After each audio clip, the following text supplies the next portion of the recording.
wiring as service. And this is going to help you as you continue to grow in the program. Because when you get multiple possible choices, you'll start learning the articles. Well, Article 230 is all about services, and Article 250 is all about grounding, which doesn't have anything to do with my question. So the obvious choice here would have been to go to Article 230. And this is really going to be helpful. In this case, they only have two, but sometimes they have 3, 4, or 5 possible codes that it could be in. And you're going to get faster and sharper. I know you can do it. That's the end of lesson 1.2. And before you go on to the next lesson, I want you to think about the reasons that you're doing this. Are you doing it for your family? Are you doing it for your career? Are you doing it to level up in your professionalism? It's going to be those reasons that keep you moving when things get hard. Let's get to it. Hey everyone, welcome back. I am the Electrical Code Coach from electricalexamcoach.com. And this is lesson 1.3 in our video series. And in this lesson, we're going to be learning all about Ohm's Law. Let's get to it. Ohm's Law was discovered by Georg Ohm. And the relationship states that the current passing through a conductor between 2 points is directly proportional to the voltage across those 2 points and inversely proportional to the resistance between them. Now that sounds like a mouthful, but we're going to break it down piece by piece and see how it's relevant and fundamental to our getting our license or certification. This picture I keep showing you is the Ohm's Law pyramid. It's also an easy way to remember the Ohm's Law formula. Does anyone know what the E stands for? That's right, it's electromotive force. It refers to the potential difference generated by a source of electrical energy, such as a battery or generator. It's the electrical pressure that pushes or pulls the electrons through the circuit. And just remember, when you're dealing with this Ohm's Law pyramid, that the E stands for voltage. Does anyone know what the I stands for? That's right, the I stands for electrical current, and it's the rate at which the electric charge flows past a point in the circuit. The standard unit of electrical current is the ampere, often shortened to amp, and we're going to call it an amp throughout the rest of our program. The amount of electrical current refers to the quantity of charge passing through the circuit per unit of time. So there's a whole lot of electrons. It's a very large number, but we've all agreed that 1 amp is 1 amp, and that's how we deal with it in amps or smaller or much larger, as we're going to learn throughout the program. But just remember in this relationship that the I stands for current. Does anyone know what the R stands for? That's right, it's electrical resistance. And it is a property of a material or a component that quantifies how it resists or opposes the flow of electric current. And it's usually measured in ohms. It's letting us know how much it's resisting that electrical flow that we're trying to produce with the voltage, which is also going to affect the amperage that flows through the circuit. All three of these are directly related together. Remember that the E stands for voltage, the I stands for amperage, and the R stands for resistance. All right, let's put this all together. The picture I keep showing you is a formula, and it's an easy way to remember this relationship. We have E on top of a division line, and then down below it is the I and the R. Now they're smushed together, and that would be implied multiplication. But just to make it easy to understand while we're laying the basics here, I went ahead and put the multiplication sign in between it. And what this relationship is saying is that as long as we know any of the two, we can always find the unknown. Now, if you're like me, I don't like a ton of math, but thankfully all the math in this program is 6th grade math. If I can do it, you can do it. Trust me. And what this relationship states is that I know if I know any of the two, I can always solve for the unknown. If I know I and R, I can just multiply. If I know E and R, I can just divide and it'll let me know what I is. If I know I and E, I can just divide and it'll let me know what R is. And we're going to break this down piece by piece and show you that you can do it. Let's imagine that we have a 120 volt circuit with a 10 amp draw. What is the resistance on this circuit? Well, what I love about formulas is you just plug in what you know. Draw it exactly how it looks. I put my 120 on top. I know my current. I set it up in this manner. Then all I have to do is divide. I divide 120 by 10, and it lets me know that there should be 12 ohms of resistance on this circuit. meaning I should be able to put my amp clamp out and read 10. I should be able to put my voltmeter out and read 120. And I should also be able to measure the resistance and measure 12 ohms. If I don't have that, there's something wrong. There's something failed, there's something broken, there's something disconnected, there's something causing more resistance that's gotten in the circuit. It's really great for troubleshooting. And I know that it's going to unlock a lot for you, not only with your testing, but also out in the field. In this case, we have a 120 volt circuit with 12 ohms of resistance on it. What is the amp draw on this circuit? Well, what I love about formulas is we just plug in what we know. We know we have 120 volts. We know that we have 12 ohms of resistance. And we're going to look at this like a division line. We just take 12 and divide up into 120. We set it up like this. 120 divided by 12 equals 10. That lets us know that there should be 10 amps of current on this circuit. Finally, we have a circuit with 10 amps on it and 12 ohms of resistance. What is the voltage? Well, we plug in what we do know. In this case, we're solving for E, and we know that we have 10 amps and 12 ohms. Now all we have to do is follow our Ohm's law pyramid and multiply this out. We take 10 multiplied by 12 equals 120. So E equals 120. Great job. All right, let's do some Ohm's law practice. You can do it. I'm going to go a little bit slow here, so if you want to pause the video and try it on your own, you can. We have 120 volts. We have 16 ohms of resistance. What is the current? That's right, it's 7.5 amps. All we had to do was take 120 divided by 16, and that lets us know that we have 7.5 amps on this circuit. We have 120 volts. We have 15 amps. What is the resistance on this circuit?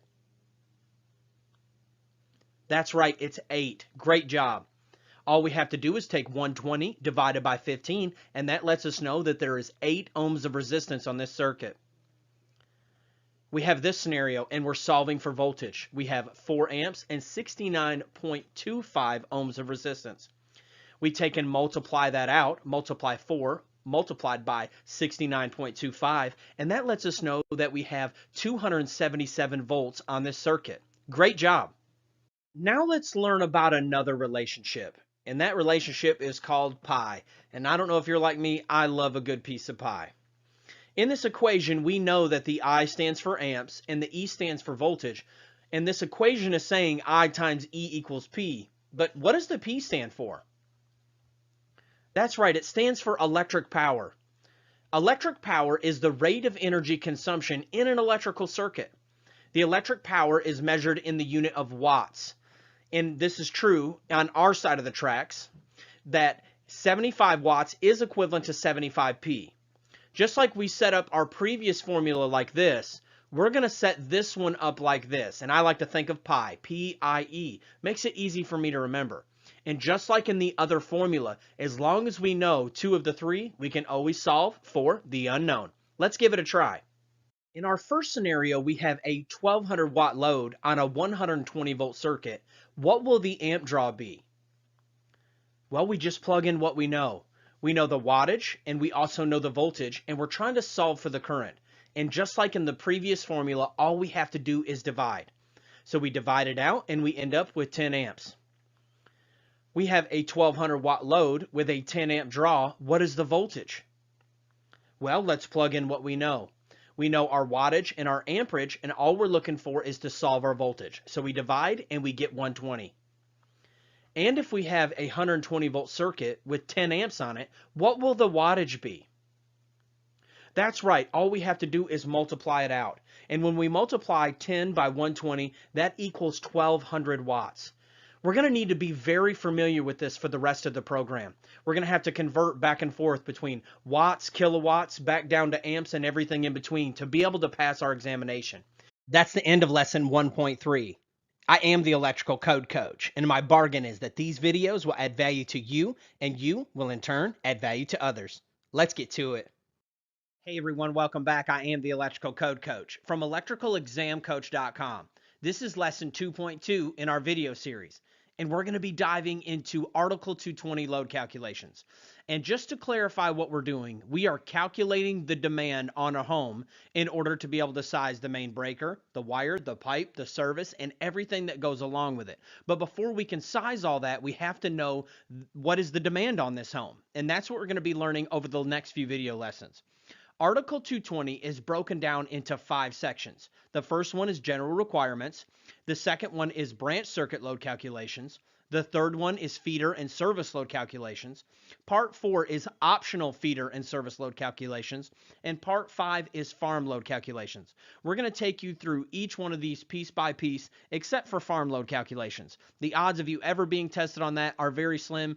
And if you are, you'll be able to apply everything that I am going to teach you and roll it into a farm load calc. In Article 220 calculations, we're going to be able to round up or down.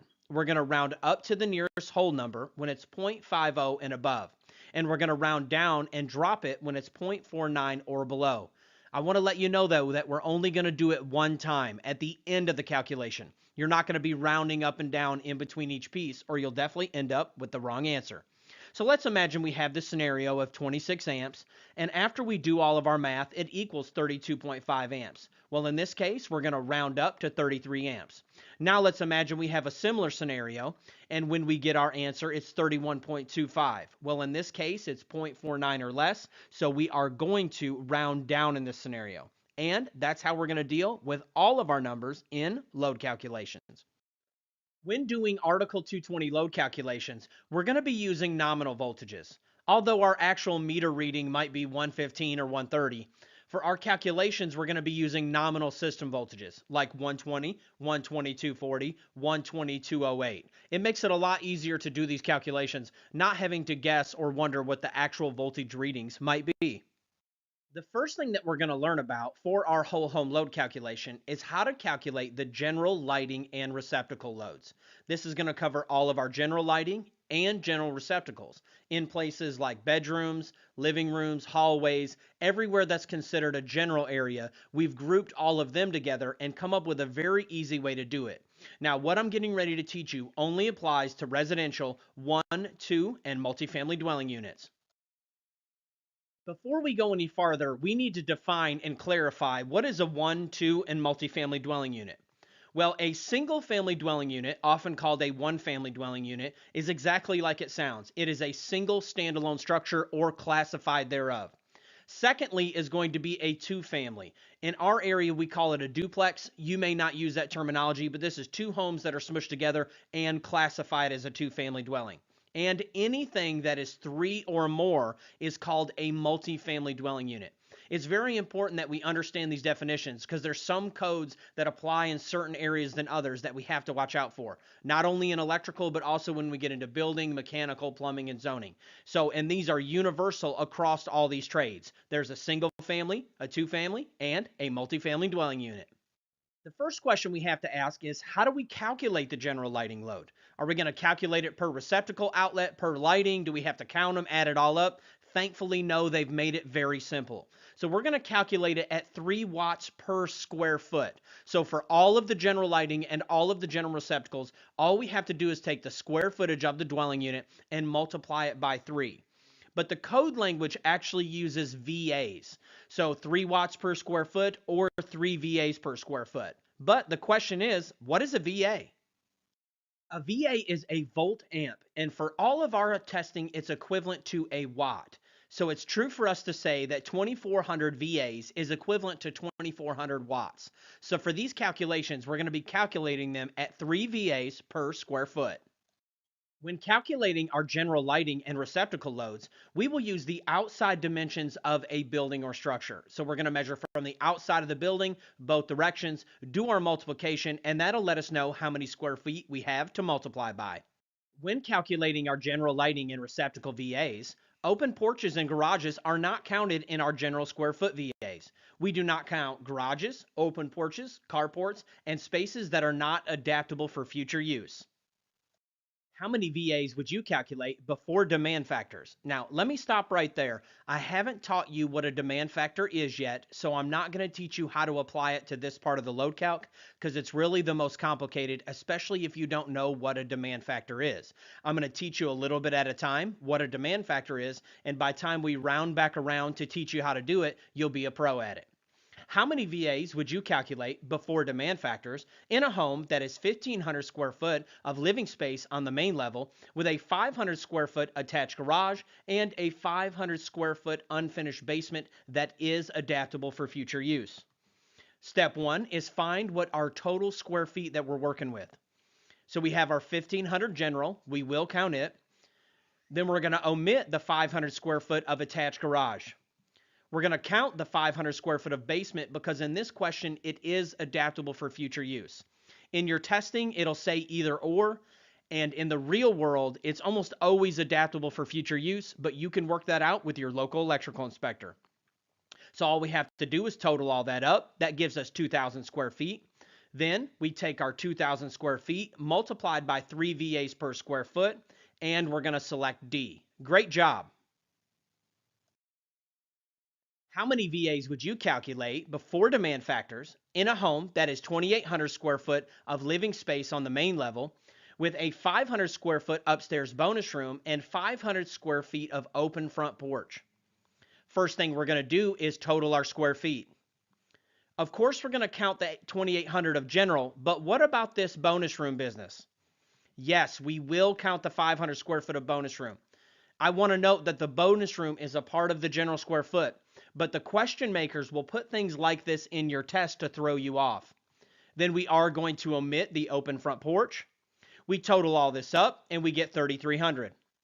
Now we take our square feet multiplied by 3 VAs per square foot, and we're going to select C.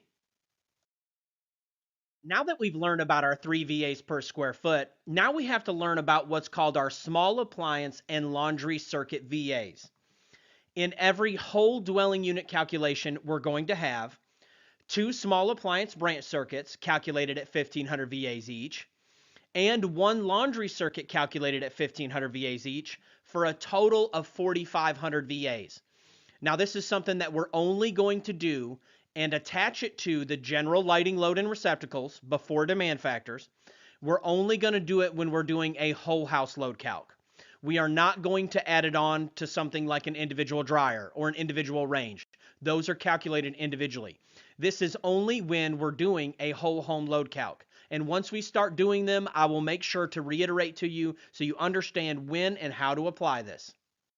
The easiest way to do it is anytime you're doing a whole dwelling unit load calculation is you take your square foot and you multiply it by 3 VAs per square foot. Let's imagine we had this 2,000 square foot house multiplied by 3 VAs equals 6,000 square foot.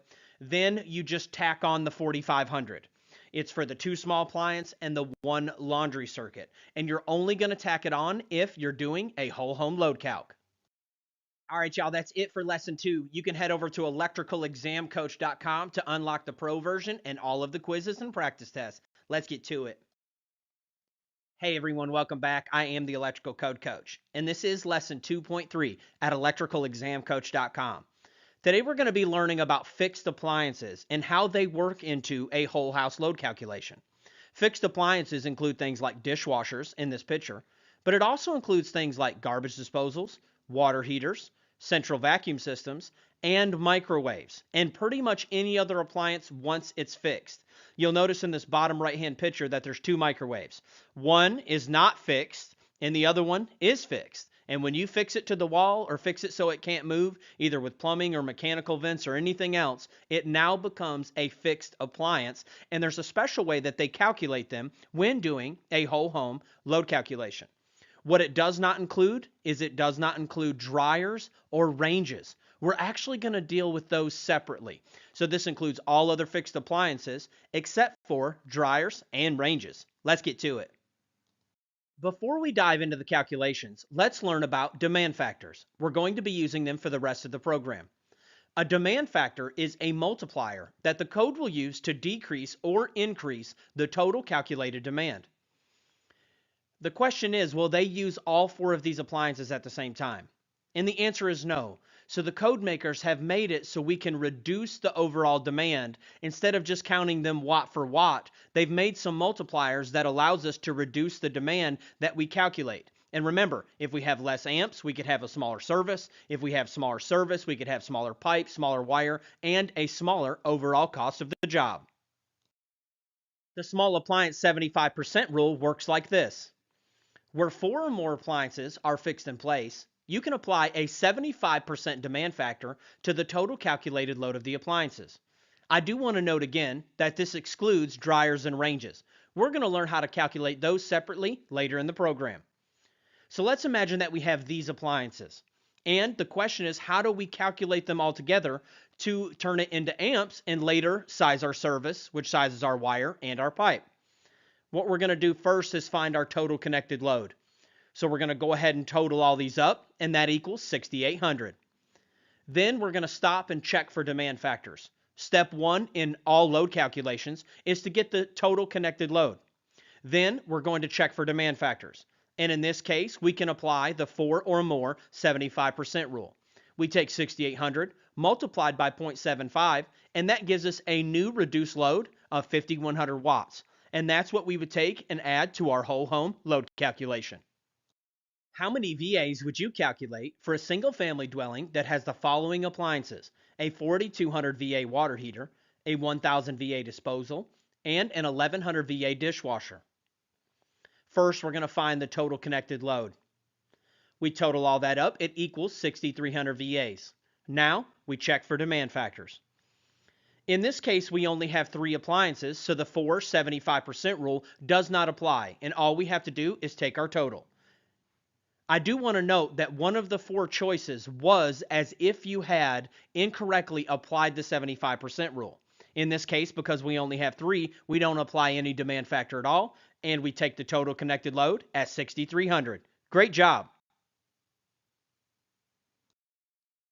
How many VAs would you calculate for a single family dwelling in Dallas, Texas that has the following appliances: a 4,200 VA main water heater, a 3,500 VA additional water heater for the basement, a 1,000 VA disposal, and an 1,100 VA dishwasher? First, we're going to find our total connected load. We take and total it up, and it equals 9,800. Now, we check for demand factors. Sure enough, we have 4 or more fixed appliances, so we can apply the 75% rule. We take 9,800 multiplied by 0.75. That gives us a new reduced load of 7,350 VAs. I want to note that if you look at option B, it was 9,800, as if you didn't apply the 75% rule. You got to be careful. Oftentimes, they'll have one of the answers be as if you missed or added one of the steps that you shouldn't have. But you've been grinding, you're going to get it. I know you can do it. And we're going to select C. Let's get to it. All right, y'all, that's it for lesson 2. You can head over to electricalexamcoach.com to unlock the pro version and all of the quizzes and practice tests. Hey everyone, welcome back. I am the Electrical Code Coach from electricalexamcoach.com. And today we're going to be diving into dryer load calculations. We're going to be in section 220.54 and looking at table 220.54. Let's head there now. When we get to table 220.54, we're always going to read our black bold heading to make sure we're in the right table. Great, I feel like we are. We're going to start on the left-hand side and find our number of dryers. Then we're going to use a straight edge and come over and find our demand factor in percentage. I want to make an important distinction at this point in the program. You have to be very careful with these titles right here. Sometimes they're listed in a replacement value and it just says demand. And in other tables, it'll say a demand factor in percentage. And we've learned that that is just a multiplier. Section 220.54 lets us know that dryers must be calculated at a 5,000 VA minimum or the nameplate rating, whichever is greater. Now, let's learn what a nameplate is. Equipment nameplates. A plate mounted on the equipment or engraved in the equipment that is stating its voltage, amperage, horsepower, and or its wattage. Now, it may only have a few of these, but as we've learned in previous lessons, we can apply Ohm's law to find the unknown. Now that we're dealing with larger wattage appliances, we want to make something clear before we move on. we remember that 1 VA is equivalent to 1 watt. But what is a kVA? In our testing, it's the same as a kW, which is a kilowatt, which equals 1,000 watts. So it's true to say that 1 kVA is 1 kW for all of our testing. Now let's imagine that we have a dryer, and this dryer is a 5 kW. Well, it's also true to say that it's 5,000 watts. And at the same time, if they say that it was 5 kVA, it's also true to say that it's 5,000 VAs. Let's practice converting back and forth very quickly. Let's go from kVA to VA. So if we had 5 kVA and we wanted to go to VA, all we would have to do is take and multiply by 1,000, and that would equal 5,000 VAs. And the same if we wanted to go from VA to kVA, all we have to do is divide by 1,000, and it'll convert it over to kVA. You'll get very familiar with this and won't have to do any multiplying or dividing, but if you ever forget, that's all that you have to do. What is the total VA load you would calculate for one dryer with a nameplate rating of 4,500 watts? First, we find the total connected load. For this, we know that we have to do a 5,000 minimum or the nameplate, whichever is greater. So the 4,500 is gone and the 5,000 remains. Now, we check for demand factors. For this, we're going to head to table 220.54.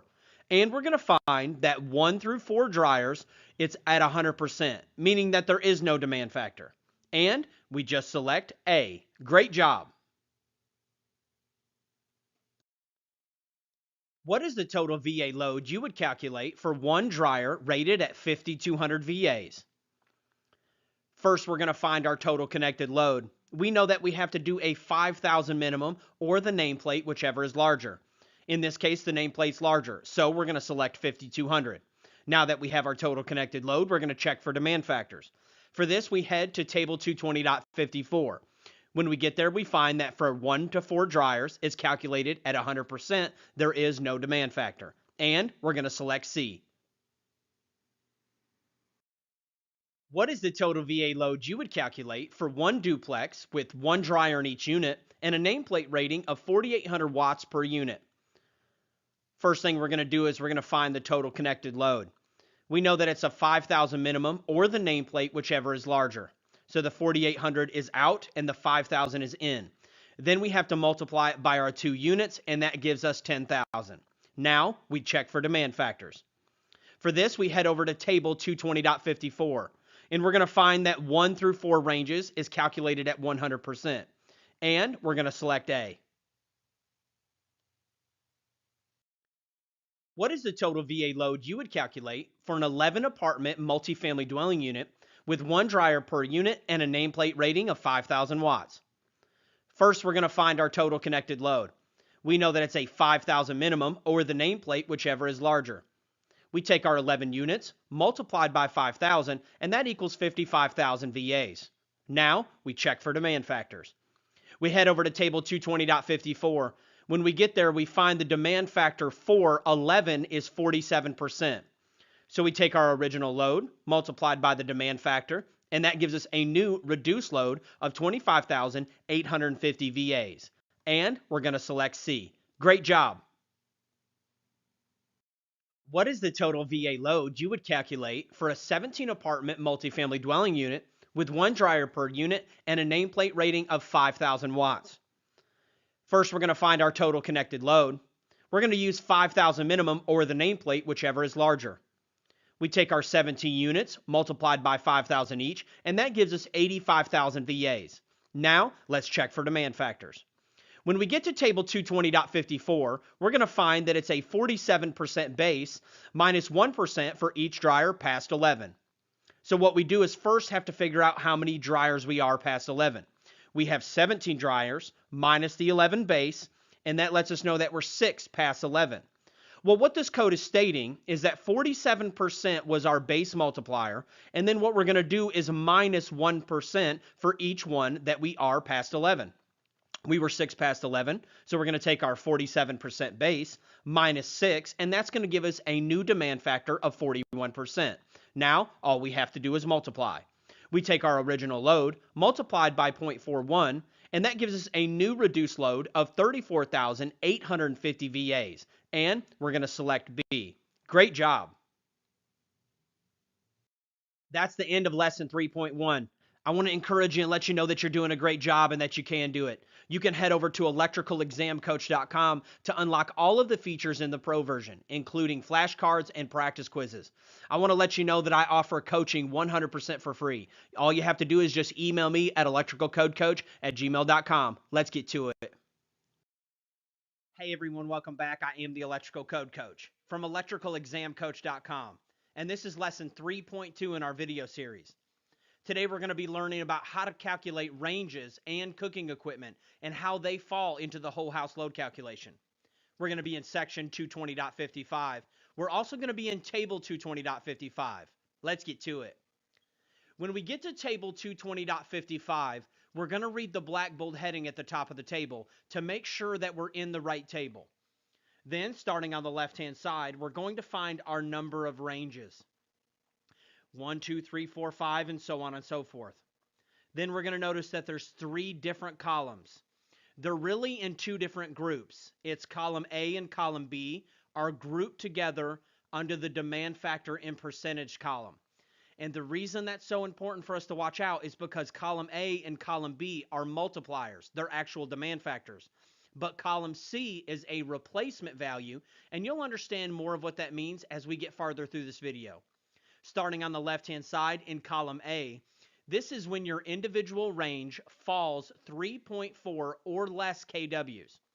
In column B is when our ranges, the individual range itself, falls in between 3.5 and 8 3/4. Then column C is when our ranges are 8.76 through 12 kW. Then in the bottom left hand of the table, you're going to see some notes. And that's when we have a situation that doesn't fit into the normal table. And we're going to take it piece by piece. Let's get to it. How many VAs would you calculate for a 9 kW range in a single family dwelling? The first question we're going to ask is, what column does our individual range fall in? Well, ours is a 9 kW, so it's going to fall into column C because it's greater than 8.76, but not over 12. And column C is a replacement value. Now let's find our total connected load. On the left-hand side, we're going to find our number of ranges. In this case, it's 1. Then we're going to cross all the way back over to column C and find that our replacement value is 8 kW. Then, just to stay in practice, I want you to always be familiar with checking for demand factors. But in this case, in table 220.55, column C is a replacement value. It is not a multiplier, so we're just going to select C. Great job. What is the total VA load you would calculate for 3 kW ranges in a dwelling unit? First question we're going to ask is, what column does our individual range fall in? Well, ours is going to fall into column A because the individual range is 3 kW. So we know that we're going to be doing a demand factor. Now we can start from the beginning. First, find our total connected load. We take our 3 multiplied by 3 kW, and that equals 9 kW. Now we check for demand factors. We're going to start on our left-hand side of the table. We're going to find our number of ranges. Then we're going to come over and we're going to find our demand factor. And we find that the demand factor for 3 ranges in column A is 70%. Now, all we have to do is multiply. We take our 9 kW multiplied by our demand factor. That gives us our new reduced load, and we're going to select B. What is the total connected load you would calculate for 2 3.2 kVA cooking appliances in a dwelling unit? First question we're going to ask is, what column does our individual range fall in? Ours falls into column A. Now let's find our total connected load. We take and multiply it out, and we end up with 6.4. Now let's check for demand factors. When we do that, we start on the left-hand side of our table. We come over and find our number of ranges, and then we cross over, and we find that for column A, 2 ranges is 75%. Now, all we have to do is multiply. We take our 6.4 multiplied by our demand factor, and this gives us our new reduced load, and we're going to select A. Great job. What is the total VA load you would calculate for one 7 kVA range in a dwelling unit? First off, let's find out what column we're using. Our individual range falls into column B. Now let's find our total connected load. Well, in this case, it's just one range, so the total connected load is 7. Now, let's check for demand factors. When we head back to our table, we're going to start on the left-hand side and find our number of ranges. Then we're going to cross over and find our multiplier. And when we do that, we find that it's 80% for one range. Now, let's do the math. We take our 7 multiplied by our demand factor, and that gives us our new reduced load. And we select C. How many VAs would you calculate for a 14.6 kVA range in a dwelling unit?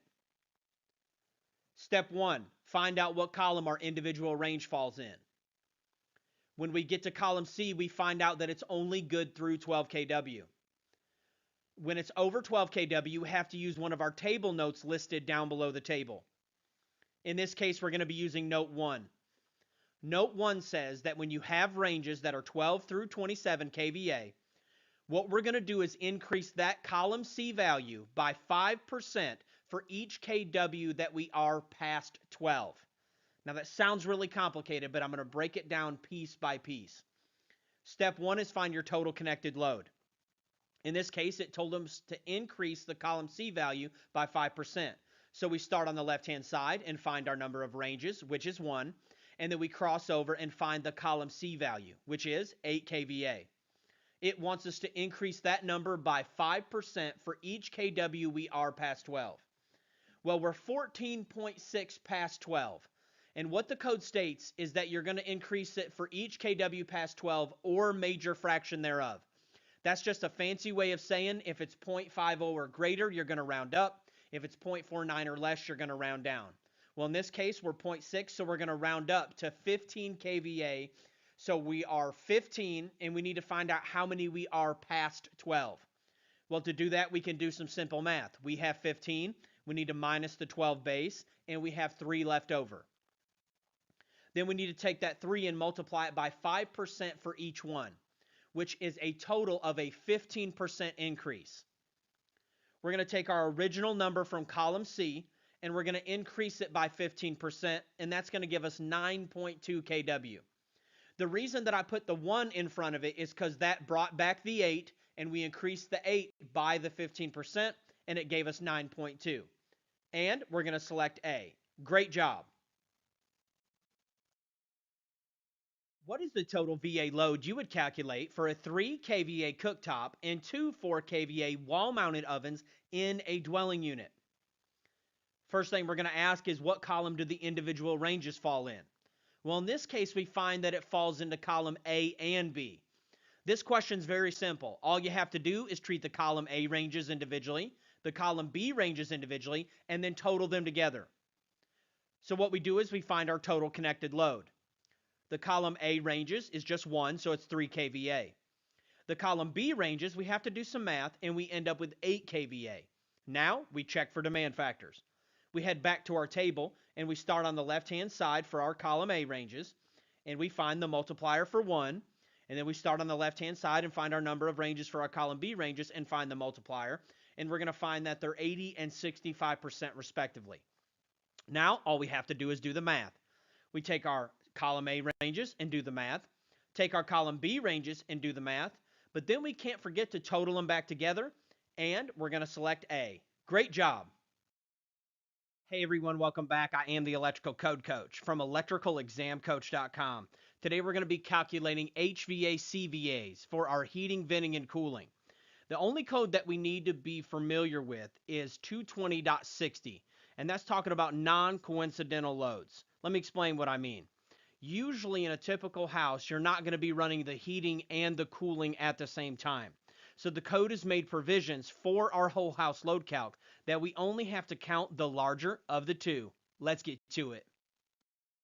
How many VAs would you calculate for an 18.2 amp air conditioner compressor with a 1.8 amp blower and a 10 kW heat strip rated 240 on a dwelling unit? First thing we're going to do is find our total connected load. Let's do our air conditioning first.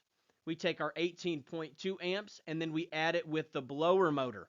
That's going to give us 20 amps. Now to convert that over to VAs, all we have to do is multiply. 20 amps multiplied by the voltage gives us 4,800 VAs. Now let's do the heat. We have 10,000 to start with, but then we need to add the blower motor. Our blower motor is 1.8 amps multiplied by 240. That gives us another 432 VAs, and then we total the two together. Now we check for demand factors. There are no demand factors on this, and we will just select the larger of the two, and in this case, it's going to be the heat. We select C. Great job. How many VAs would you calculate for a 28.2 amp air conditioner compressor with a 3.2 amp blower motor and a 6 kW heat strip, all rated 240 on a dwelling unit? First, let's find our total connected load. Let's do our AC first. We take our amperages and we add them together. Then we need to take and multiply that by the voltage to convert it over to watts. And we end up with 7,536. Now let's do our heat. We know that we had 6 kW to start with. Then we need to add our blower motor. We take our blower motor at 3.2 multiplied by the voltage, and that gives us another 768 VAs. We total those two together, and we check for demand factors. There are no demand factors on this part of the code, so we're just going to select the larger, and in this case, we're going to select the cooling. Great job. That's the end of lesson 4.1. You can head over to electricalexamcoach.com to unlock the pro version and all of the practice quizzes. I'm here anytime you need me for free coaching. It's electricalcodecoach@gmail.com. Let's get to it. Hey everyone, welcome back. I am the Electrical Code Coach from electricalexamcoach.com, and this is lesson 4.2 in our video series. Now we're going to learn how to apply the demand factor to the general lighting load. At the beginning of the program, we learned that it was 3 VAs per square foot, and we had to add on the 4,500 VAs for our 2 small appliance and 1 laundry circuit. At the beginning of the program, I did not teach you about the demand factor for this because it's kind of complicated at face value, especially if you don't know what a demand factor is. But now that we're this far in the program and you are very familiar with using demand factors, I'm going to teach it to you now. And for this one, we're going to head to table 220.42. It's a very important table in our load calculation process. When we get to table 220.42, we always read the black bold heading to make sure that we're in the right table. And it says demand factors for lighting. Now, you can ask the question, if this is the 3 VAs per square foot, well, it includes receptacles. And you are correct. We are allowed to use this table for commercial lighting or any of the lighting in the following locations that we're getting ready to talk about. But we're also allowed to use it for the entire 3 VAs per square foot, plus the 4,500 that we tacked on for the 2 small appliance and 1 laundry. Using this table, we start on the left-hand side and find our location. The first one we find is dwelling units. Then we're going to find hospitals, hotels and motels, warehouses, and really important down here at the bottom, it says all others. So if it's not listed inside of this type of occupancy, we're going to cross over. And if you look over here down in the bottom right hand, it's at 100% calculation, meaning that there is no demand factor for lighting unless you're one of these specific places that are listed on the left. Then over here across the top, we find our demand factor. In this column, it's the portion of the VAs. And then in this column, it is the demand factor in percentage. We're going to break this down one piece at a time and learn how we apply the demand factor to the 3 VAs per square foot and the 4,500 VAs for the small appliance and the laundry circuit. Let's get to it. When looking at this table, we're going to see a multi-layered demand factor for dwelling units. Step 1, we're going to take the first 3,000 VAs at 100%.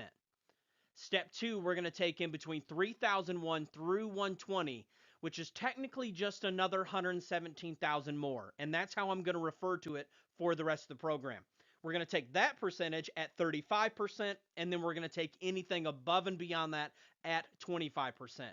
Then step 3, we add them back together. We take the original 3,000 that we set to the side. Then we're going to take that new reduced load, add those two together, and that's going to give us our total load.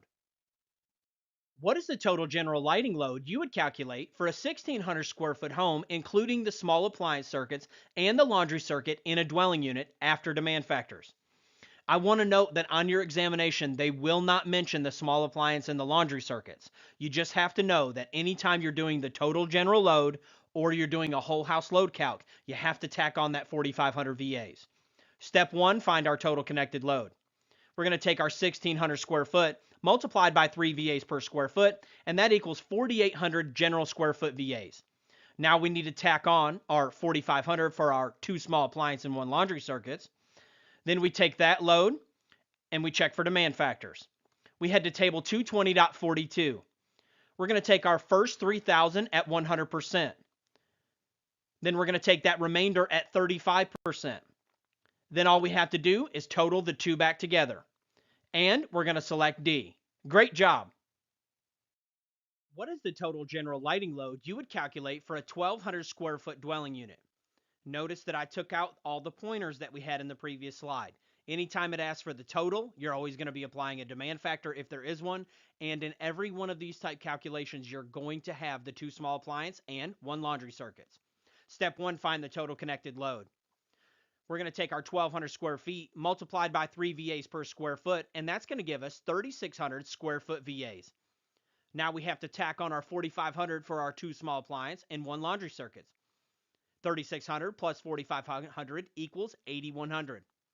Now we check for demand factors. We head to table 220.42. Step 1, we're going to minus 3,000 and take it at 100%.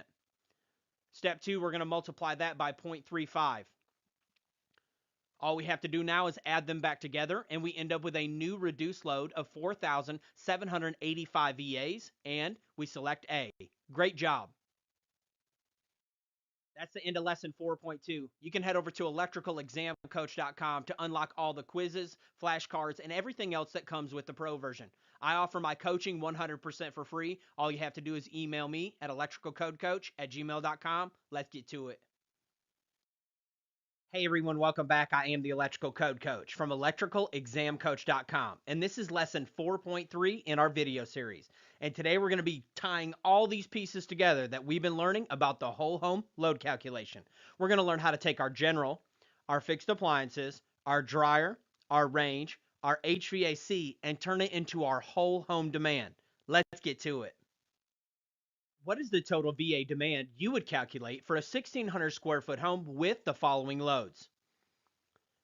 Now, I know this looks daunting, but we're just going to take it one piece at a time. You've worked very hard up until this point, and I know you can do it. I want us to get used to laying out all of our calculations like this. On our piece of paper, write general, fixed appliances, dryers, ranges, and HVAC, and we're going to fill them in one at a time. Step 1 is to find our general lighting and receptacle loads. We're going to first find our total connected load. We take our 1,600 square foot multiplied by 3. That gives us 4,800 square foot VAs. Now we add on our 2 small appliance and 1 laundry circuit, which is 4,500. That gives us this total connected load of 9,300. Now we check for demand factors. Step 1, we're going to take the first 3,000 at 100%. We're going to take that remainder at 35%. Then we take the 2 and total them back together. And we're going to put that over here on the right-hand side. Every time I want you to write it out just like this, add in each load, total them up, and you'll be on your way to doing the whole house. Let's get to it. Now let's do our fixed appliances. We have a garbage disposal, dishwasher, and water heater. Find the total connected load. We total them all up and it equals 5,500. Now we check for demand factors. There are only 3 appliances, so the 4 or more 75% rule does not apply, and we write down 5,500. Now we deal with our dryer in the same way. We find our total connected load. We know that it's 5,000 minimum or the nameplate, whichever is larger. Now let's check for demand factors. When we get to table 220.54, we find that 1 through 4 dryers are calculated at 100%, and we put down 5,000. Now our range. First thing we're going to ask is what column does our individual range fall in? Well, this one falls into column C, and column C is a replacement value. Let's find our total connected load. We start on the left-hand side of the table. We find our number of ranges, and then we cross over to column C, and it's 8,000. Now we check for demand factors. There are no demand factors on column C because it is a replacement value, and we write down 8,000. Great job. Now for our HVAC VAs, we're going to take the larger of the heating or cooling. First, find our total connected load. Our heating is 10,000, and our cooling is our amps multiplied by our volts, which equals 4,320. Now we check for demand factors. There are no demand factors on this portion, so we're just going to select the larger of the two, and we're going to put down 10,000. Now all we have to do is total it all together. Now all we have to do is total all of our loads. Make sure that you push the equals button in between each addition. And the reason is sometimes when you add a bunch of numbers without clearing it out, it will mess up inside the calculator. So I'm going to do mine like this: 5205 plus 5500, and then I'll hit the equals button. And then I'll do plus 5,000, plus 8,000, plus 10,000, pushing the equals button in between each time just to make sure I end up with the right answer. Then I'm always going to double check my answer on these large calculations and make sure that I get the same number twice. We end up with 33,705, and we select A. Hey everyone, welcome back. I am the Electrical Code Coach. In this video, we're going to cover how to calculate your general circuit calculations. Now, these type questions fall into two different scenarios. One, they're going to ask you the minimum required 20 amp branch circuits. And then the other one that looks almost identical is when they ask you the minimum required general branch circuits for a specific size home. We're going to look at these piece by piece, and we're going to break them down one at a time. At a minimum, how many 20 amp branch circuits are required for a dwelling unit? Now, this is asking a very specific question. There is a code minimum of 20 amp branch circuits that are required in every dwelling unit. The correct answer to this is 5. It's going to include our 2 small appliance circuits, our bathroom circuit, our laundry circuit, and our garage circuit. Now, this is not to be confused with the type questions that are asking about general or lighting or receptacle circuits. These are the code minimum of the required 20 amp branch circuits in a dwelling. And the answer is 5. Great job. At a minimum, how many 20 amp general branch circuits are required for a 2,700 square foot home? Now, your question may not say general, it may say for lighting and receptacles. You can keep an eye out for that. But usually if they give you the square feet, that's going to be the red flag for me, that I'm calculating the general branch circuits. So how we're going to do this one, it's very simple. We're going to do it one step at a time. The first step is to take our 2,700 square feet and multiply it by 3 VAs per square foot, like we've learned previously in the program. That's going to end up with 8,100 VAs. Now what we have to do, because this is our general lighting, those are all going to be 120 volt circuits. So I'm going to take that 8,100 and divide it by that 120 volts. And that's going to give us 67.5 amps. I'm converting it over to amps. Then we're going to take that and divide it by whatever size branch circuit that we are going to be installing. In this case, they want to run 20 amp circuits, and that's okay. Here we go. We take our 67.5 divided by 20. That lets you know at a minimum for this home, you must have 3.375 circuits, and we're always going to round up because you can't have a piece of a circuit. So the correct answer would be 4 for this home. Now, these are not to be confused with the 5 required ones. This is if someone wanted to continue to wire their home for their general lighting and receptacles with 12 gauge wire. They'd be allowed to put them on 20 amp circuits at that point, and this is how we would calculate it. Now let's do a 15 amp version. At a minimum, how many 15 amp general branch circuits are required for a 2,700 square foot home? The first thing we're going to do is take our 2,700 and multiply it by 3 VAs per square foot. Then we're going to take that and divide it by 120, which is our circuit voltage. Then we take that remainder there and divide it by the size circuit, and in this case, it's 15 amps. It's going to equal 4.5, and we're going to always round up to 5. Now, there are other ways to calculate this, but for me, this is the simplest and one that works every time. And that's what I always want to be able to give to you. One, to me, that is the simplest and one that works every single time. You can head over to electricalexamcoach.com for more exam prep like this. Let's get to it. Hey everyone, welcome back. I am the Electrical Code Coach from electricalexamcoach.com. Today we're going to be diving into lesson 5.1, and it's called the optional method for load calculations. When I hear the word optional, I think either or, but this is actually a whole nother method for doing load calculations, and its name just happens to be the optional method. Everything I've taught you up until this point is called the standard method. In the absence of a method listed on your test, you're always going to default to the standard method. And thankfully, you'll never get an optional method question unless it states the word using the optional method. It's so important that we know that. We're going to find all these rules laid out in 220.82. Specifically, we're going to be focusing in part B. It's very simple. It took me about 6 videos to teach you how to do the standard method. It's only going to take me 1 to teach you the optional method. We're still going to do our 3 VAs per square foot and our 4,500 VAs for our 2 small appliance and 1 laundry. Then we're going to take that and take the nameplate of all appliances, and we're going to apply 1 demand factor. Then that's going to give us our new reduced load.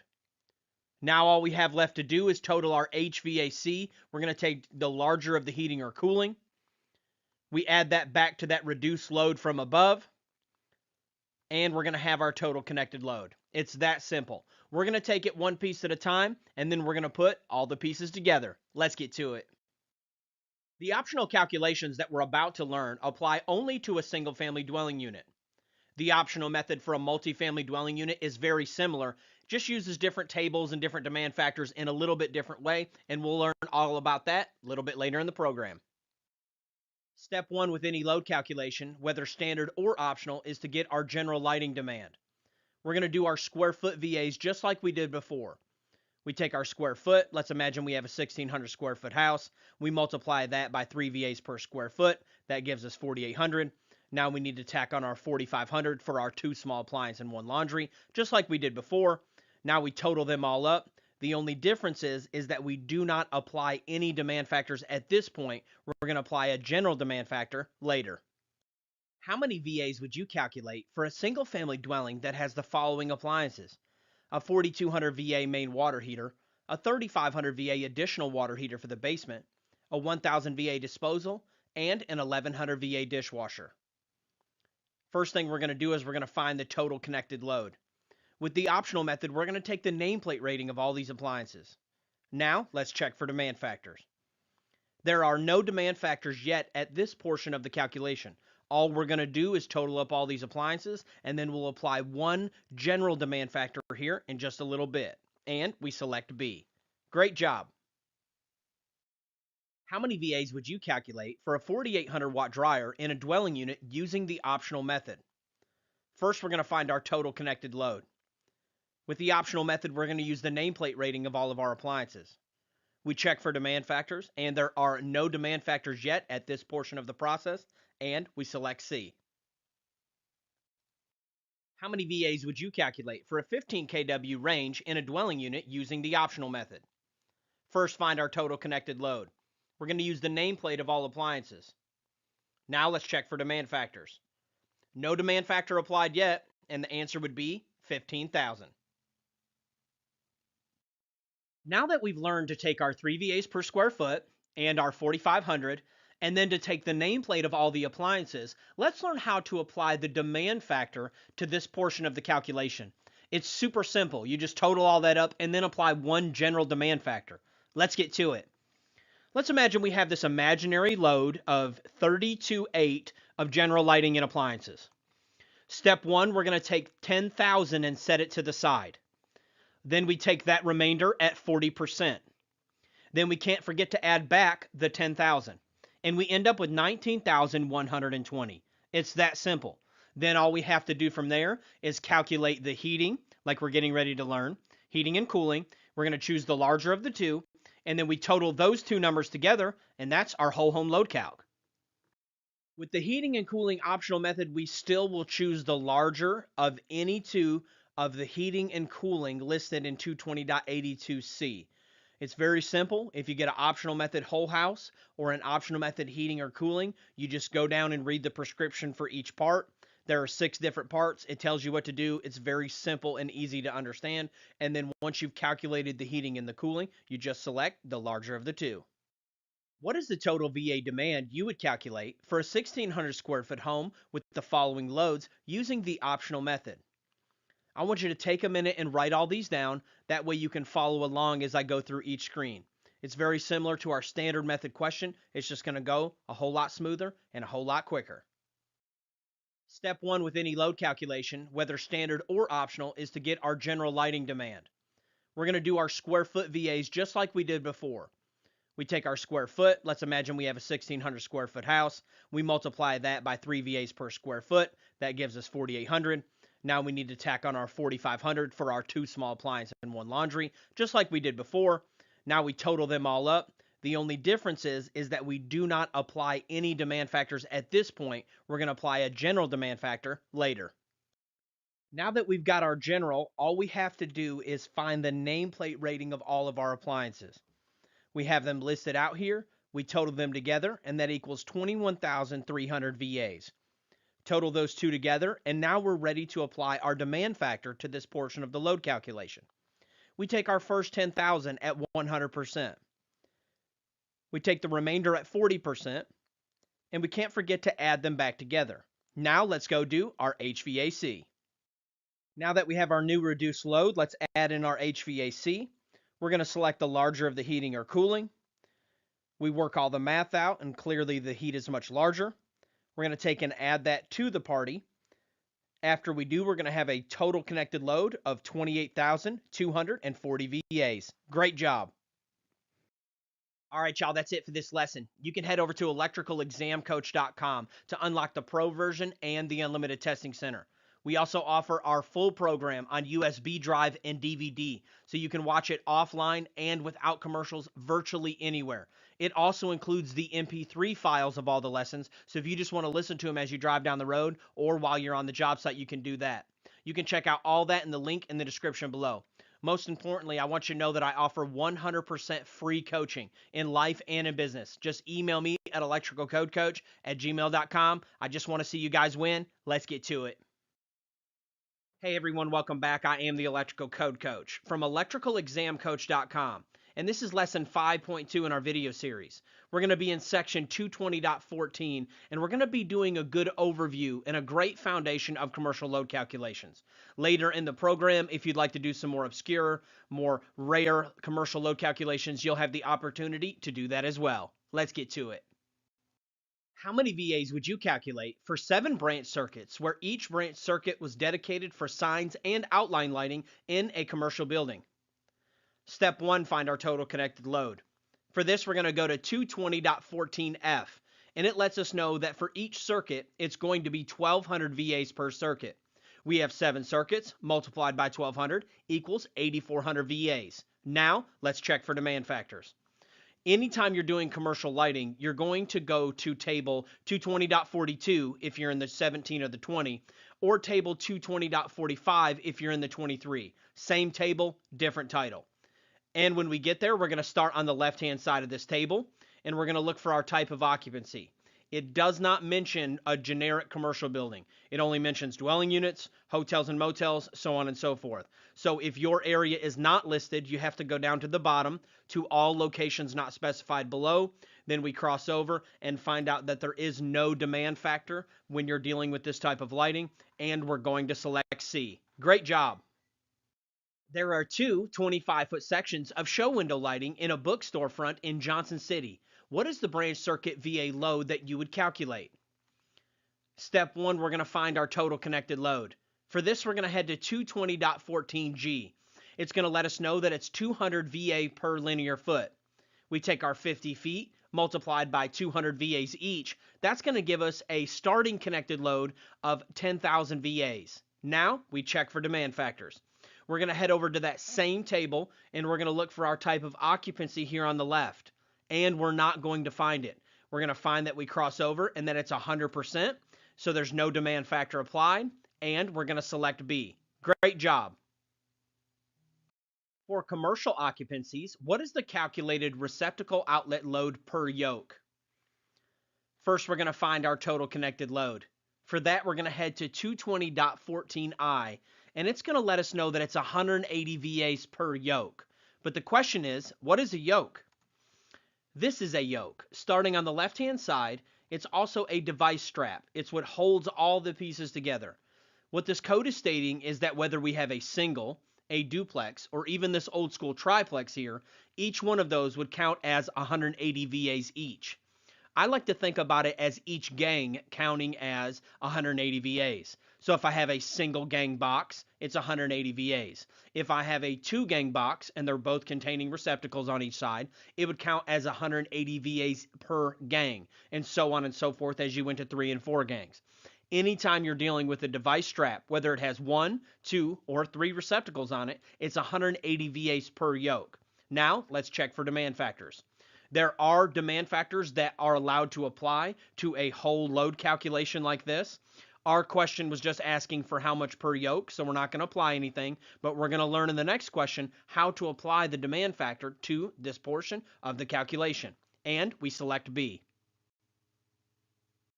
What is the total VA receptacle load you would calculate for a 25,000 square foot office building with 250 receptacles?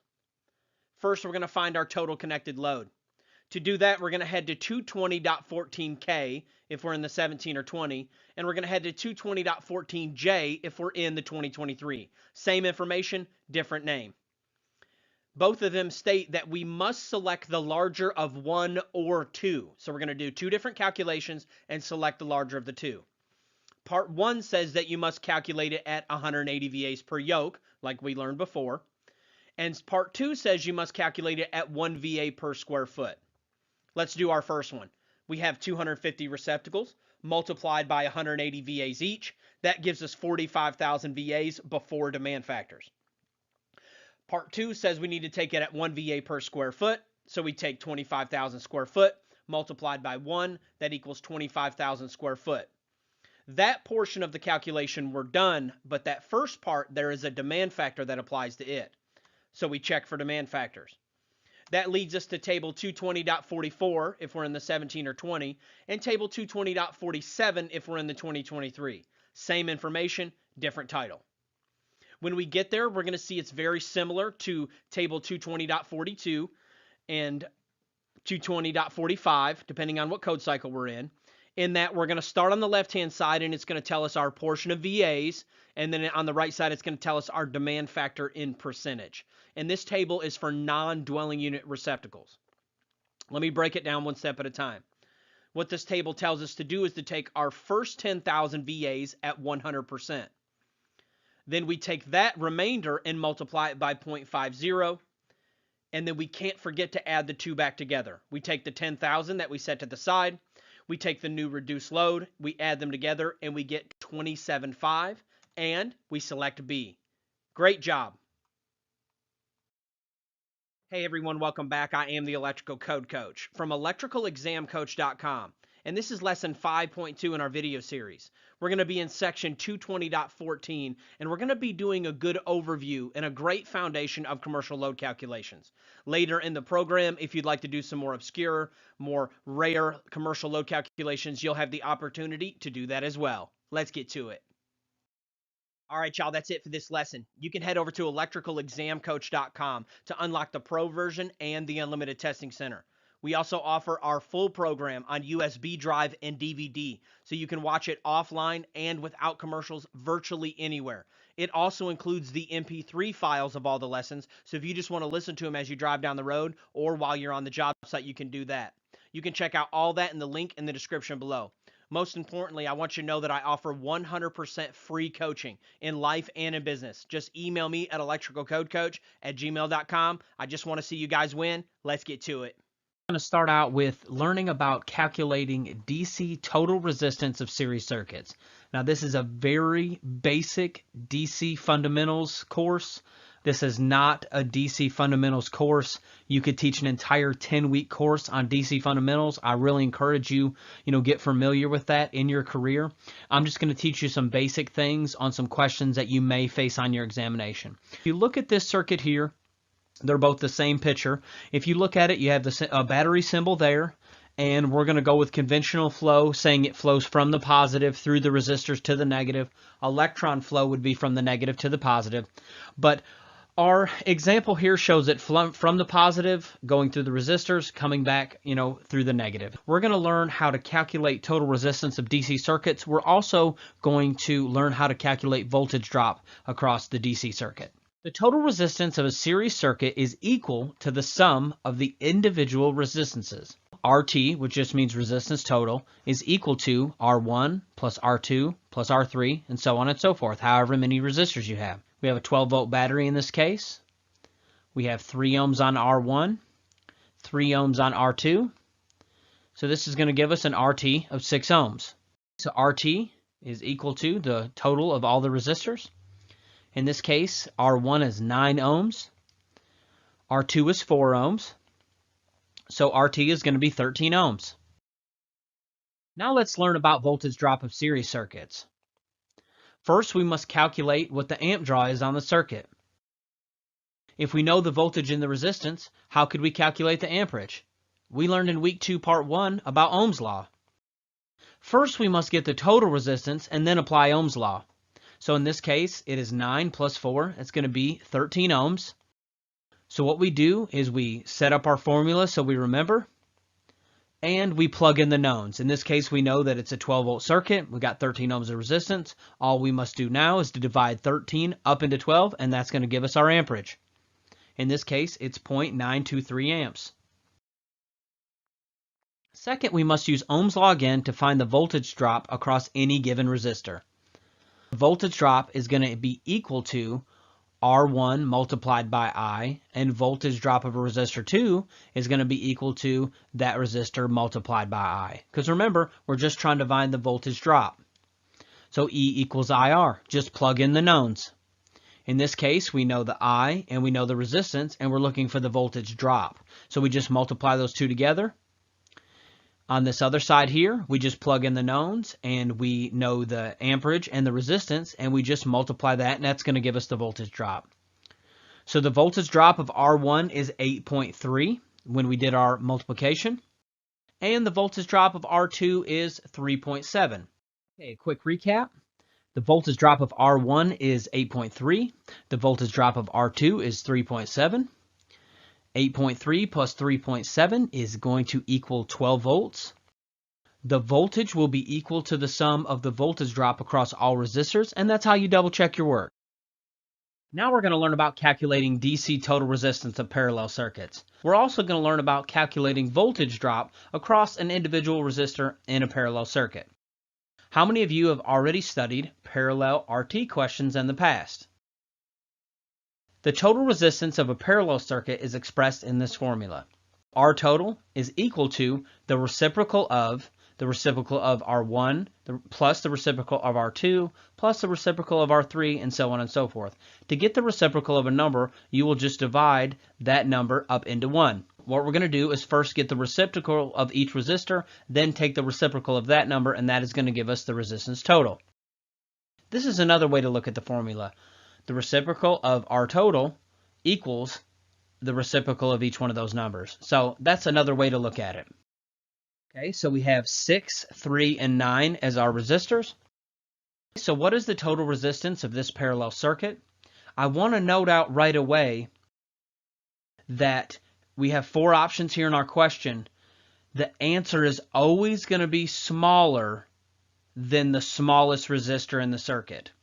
So if you're in your testing center and you get a question like this, we can tell right away that A and B are not going to be correct, because the total resistance of a parallel circuit is going to end up being smaller than the smallest resistor. That's an easy way to figure that out. So now if you had to guess and you forgot the steps, you had a 50-50 shot. Just select C or D if you couldn't remember, and you got a 50-50 shot of getting the question right when you're in the test. Remember, always mark an answer on your test as correct. Even if you're just taking a total guess, you can mark it to come back later, but always put an answer, because if you run out of time, you got a 1 in 4 shot of getting it right. Take our 1 divided by 6 plus 1 divided by 3 plus 1 divided by 9. Go ahead and do that on your calculator now. Pause the video if you need to. If you took the time and worked that out, it is going to give you 0.611111. But we cannot stop there. We must then take the reciprocal of that number. So we must then divide 1 by that number. So we take 1 and divide it by 0.611111. The question is how many of those 1s do you put? What you do is go ahead and put the 1 divided by whatever the number is, and then type it in as many times until you get an answer that's close to one of your choices in your question. So in this case, we keep typing it in until we get 1.636, which is going to allow us to round up, and that's going to give us 1.64.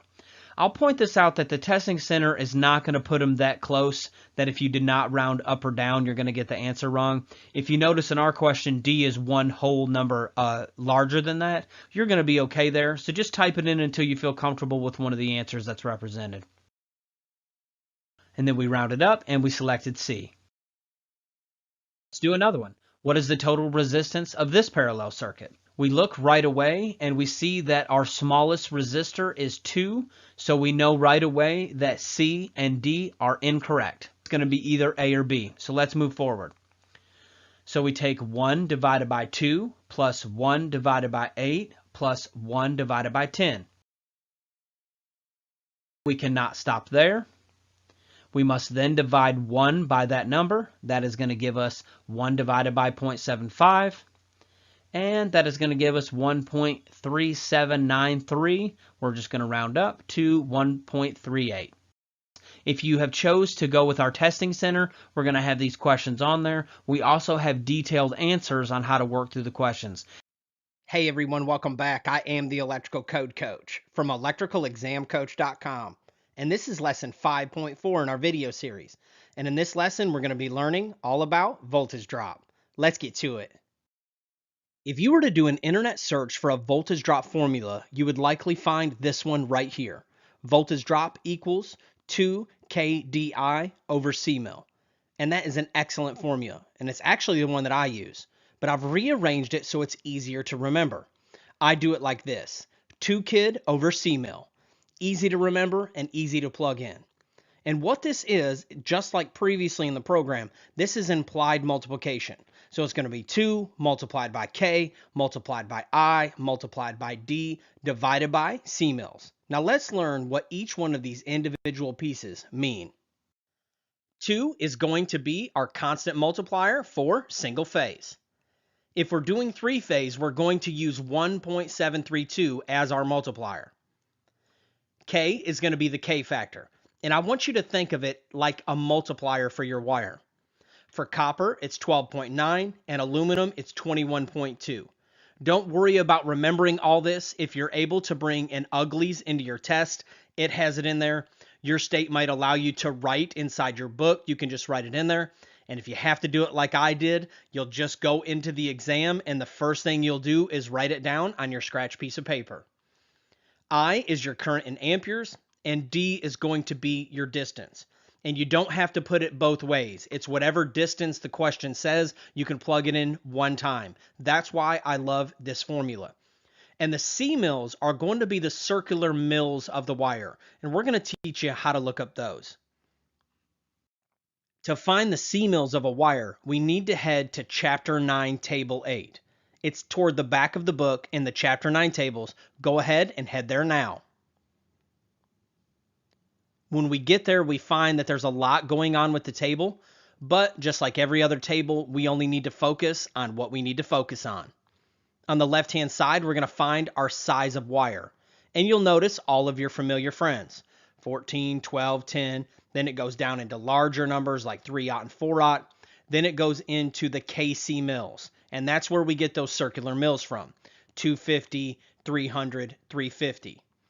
In the next column over, we need to be sure to be in the area section because that's where we're going to get our circular mils value. Each wire has a circular mils value. And you'll notice for the first few wires that there's 2 sets of 12, 2 sets of 14, 2 sets of 10. But if you look over, the circular mils are the exact same size. So don't worry about if it's solid or stranded. Just go over to the circular mils. Make sure that you're in the area section under circular mils, and you'll find your value. You'll notice when you get down to 4/0 that the values stop.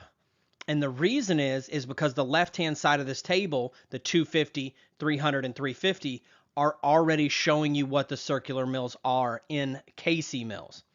So we have 250,000, 300,000, 350,000. So once you get past 4/0, you're going to get into 250, 300, 350, and all you have to do is add on the 3 zeros. What is the voltage drop of a 200 amp circuit using 4-aught copper conductors that is 225 foot long on a 120 240 volt system? Step one, we're going to write down our formula. I like to physically write it down on the piece of paper so I can go through one step at a time. Then I'm going to draw a large division line so I can put my inputs that need to be on top and then go look for my C mills. Let's start with 2. Is this a single phase or a 3-phase service? Well, this one is single phase, so it is going to be 2. Then I like to go ahead and put my X down for multiplication so I don't get my numbers mixed up. Then let's go to the K, and that's going to be dependent on the type of conductor. And in this case, it's copper. So the K factor for copper is 12.9. Now we need to look at I, which is current. We put down our X for our multiplier. We go to our question, and it's a 200 amp circuit. So we're going to put 200 down. Then we put our multiplier, and now we need to look for D.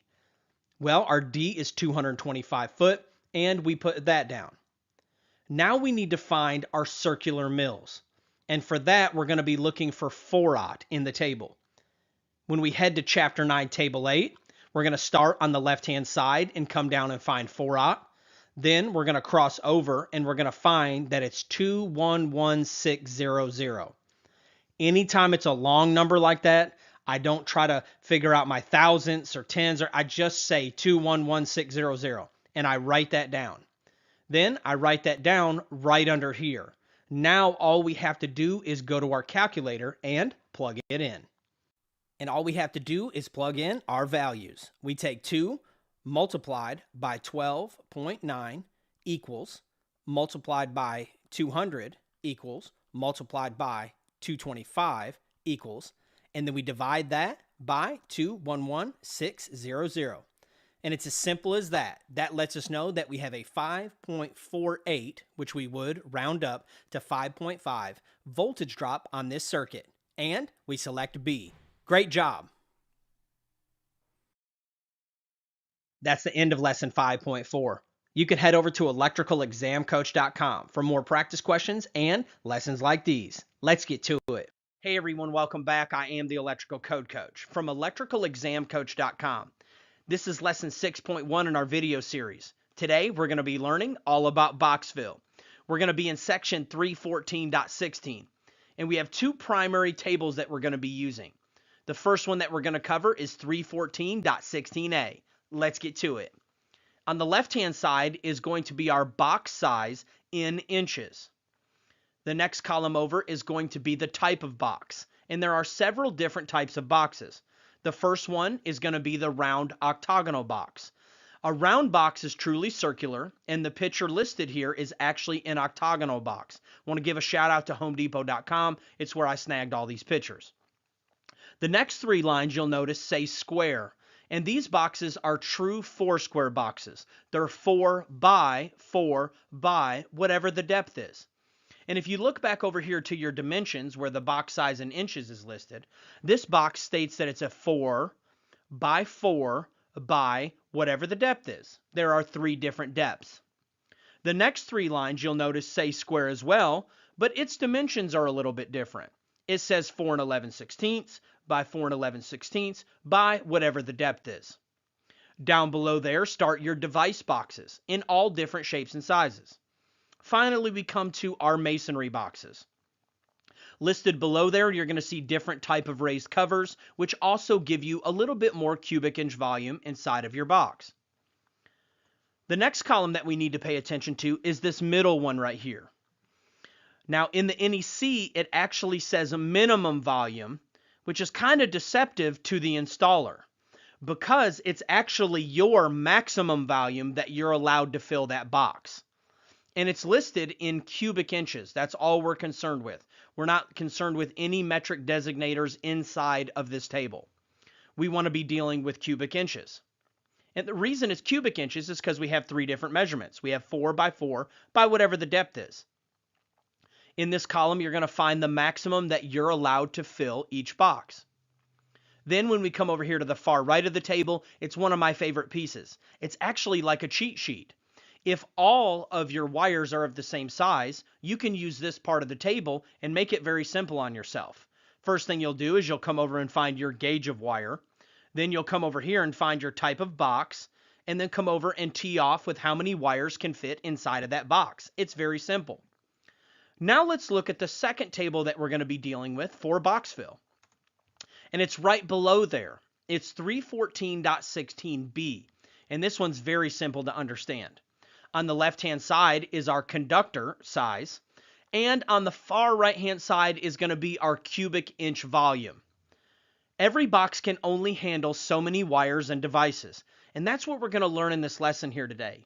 Each box has so many cubic inches that you can fill, and each conductor and device takes up so many cubic inches of that box. Now, let's do some practice questions and get to it. What size round octagonal box would you select for 9 number 12 conductors? For this one, we're going to be using table 314.16a. We're going to start here and we're going to find our gauge of wire. Then we're going to come down and we're going to find a box, making sure to cross over and double check that we don't crest over into a different style box. We want to stay in the round octagonal. We find our conductors, we find the one that fits it, we slide over and double check ourselves, and we're going to select A. Great job! What size round octagonal box would you select for 7 14 gauge conductors? We're going to head to table 314.16a. We're going to start here on the right-hand side and we're going to find our gauge wire. Then we're going to come down and find a box that fits it and be sure when we cross over that we stay in the right category of box, and we're going to select C. What size 4 square box would you select for 8 number 8 conductors? We head to 314.16a. We're going to start here on the right-hand side and we're going to find our size wire. Then we come down and make sure that we're in the right type of box. We cross over and we're going to find that it's A.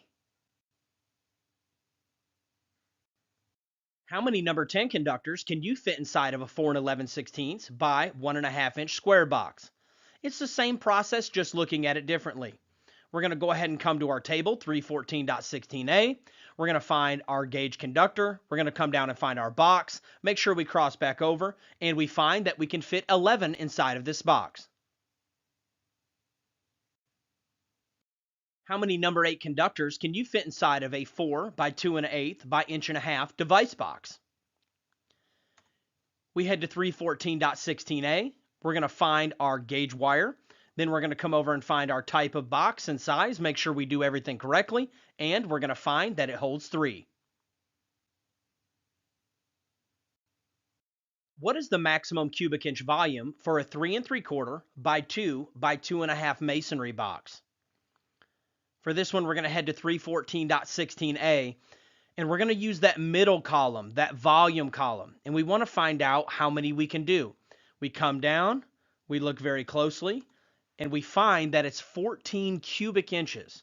This is very important that we understand this process before we move on into more complex box fill calculations.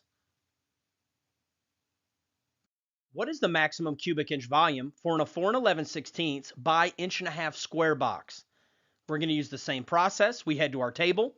We're going to go to that volume column, and we're going to come down and find our correct type of box, and we're going to find that it's 29.5 cubic inches available area to fill. How many more number 10 conductors can you fit inside of a 4 11/16 by 1.5 inch square box that already contains 6 number 10 conductors in it? Well, since both of these are of the same size, we can just do some simple math. First, we have to find out how many the box holds at all. And we go in and we find that it holds 11. Then we have to do some simple math. We already have 6 conductors, so we take our original 11 minus 6, and it lets us know that we can put 5 more inside of that box, and we select A. How many more number 12 conductors can you fit inside of a 4 by 2 1/8 by 2 1/8 device box that already contains 5 number 12 conductors? For this one, we're going to head back to our table 314.16a. First, let's find out how many wires it can hold originally. It can hold 6. We already have 5, so we take 6 minus 5 equals 1, and we can put 1 more conductor inside of this box. What is the cubic inch volume for a number 6 conductor? For this one, we're going to head to 314.16b.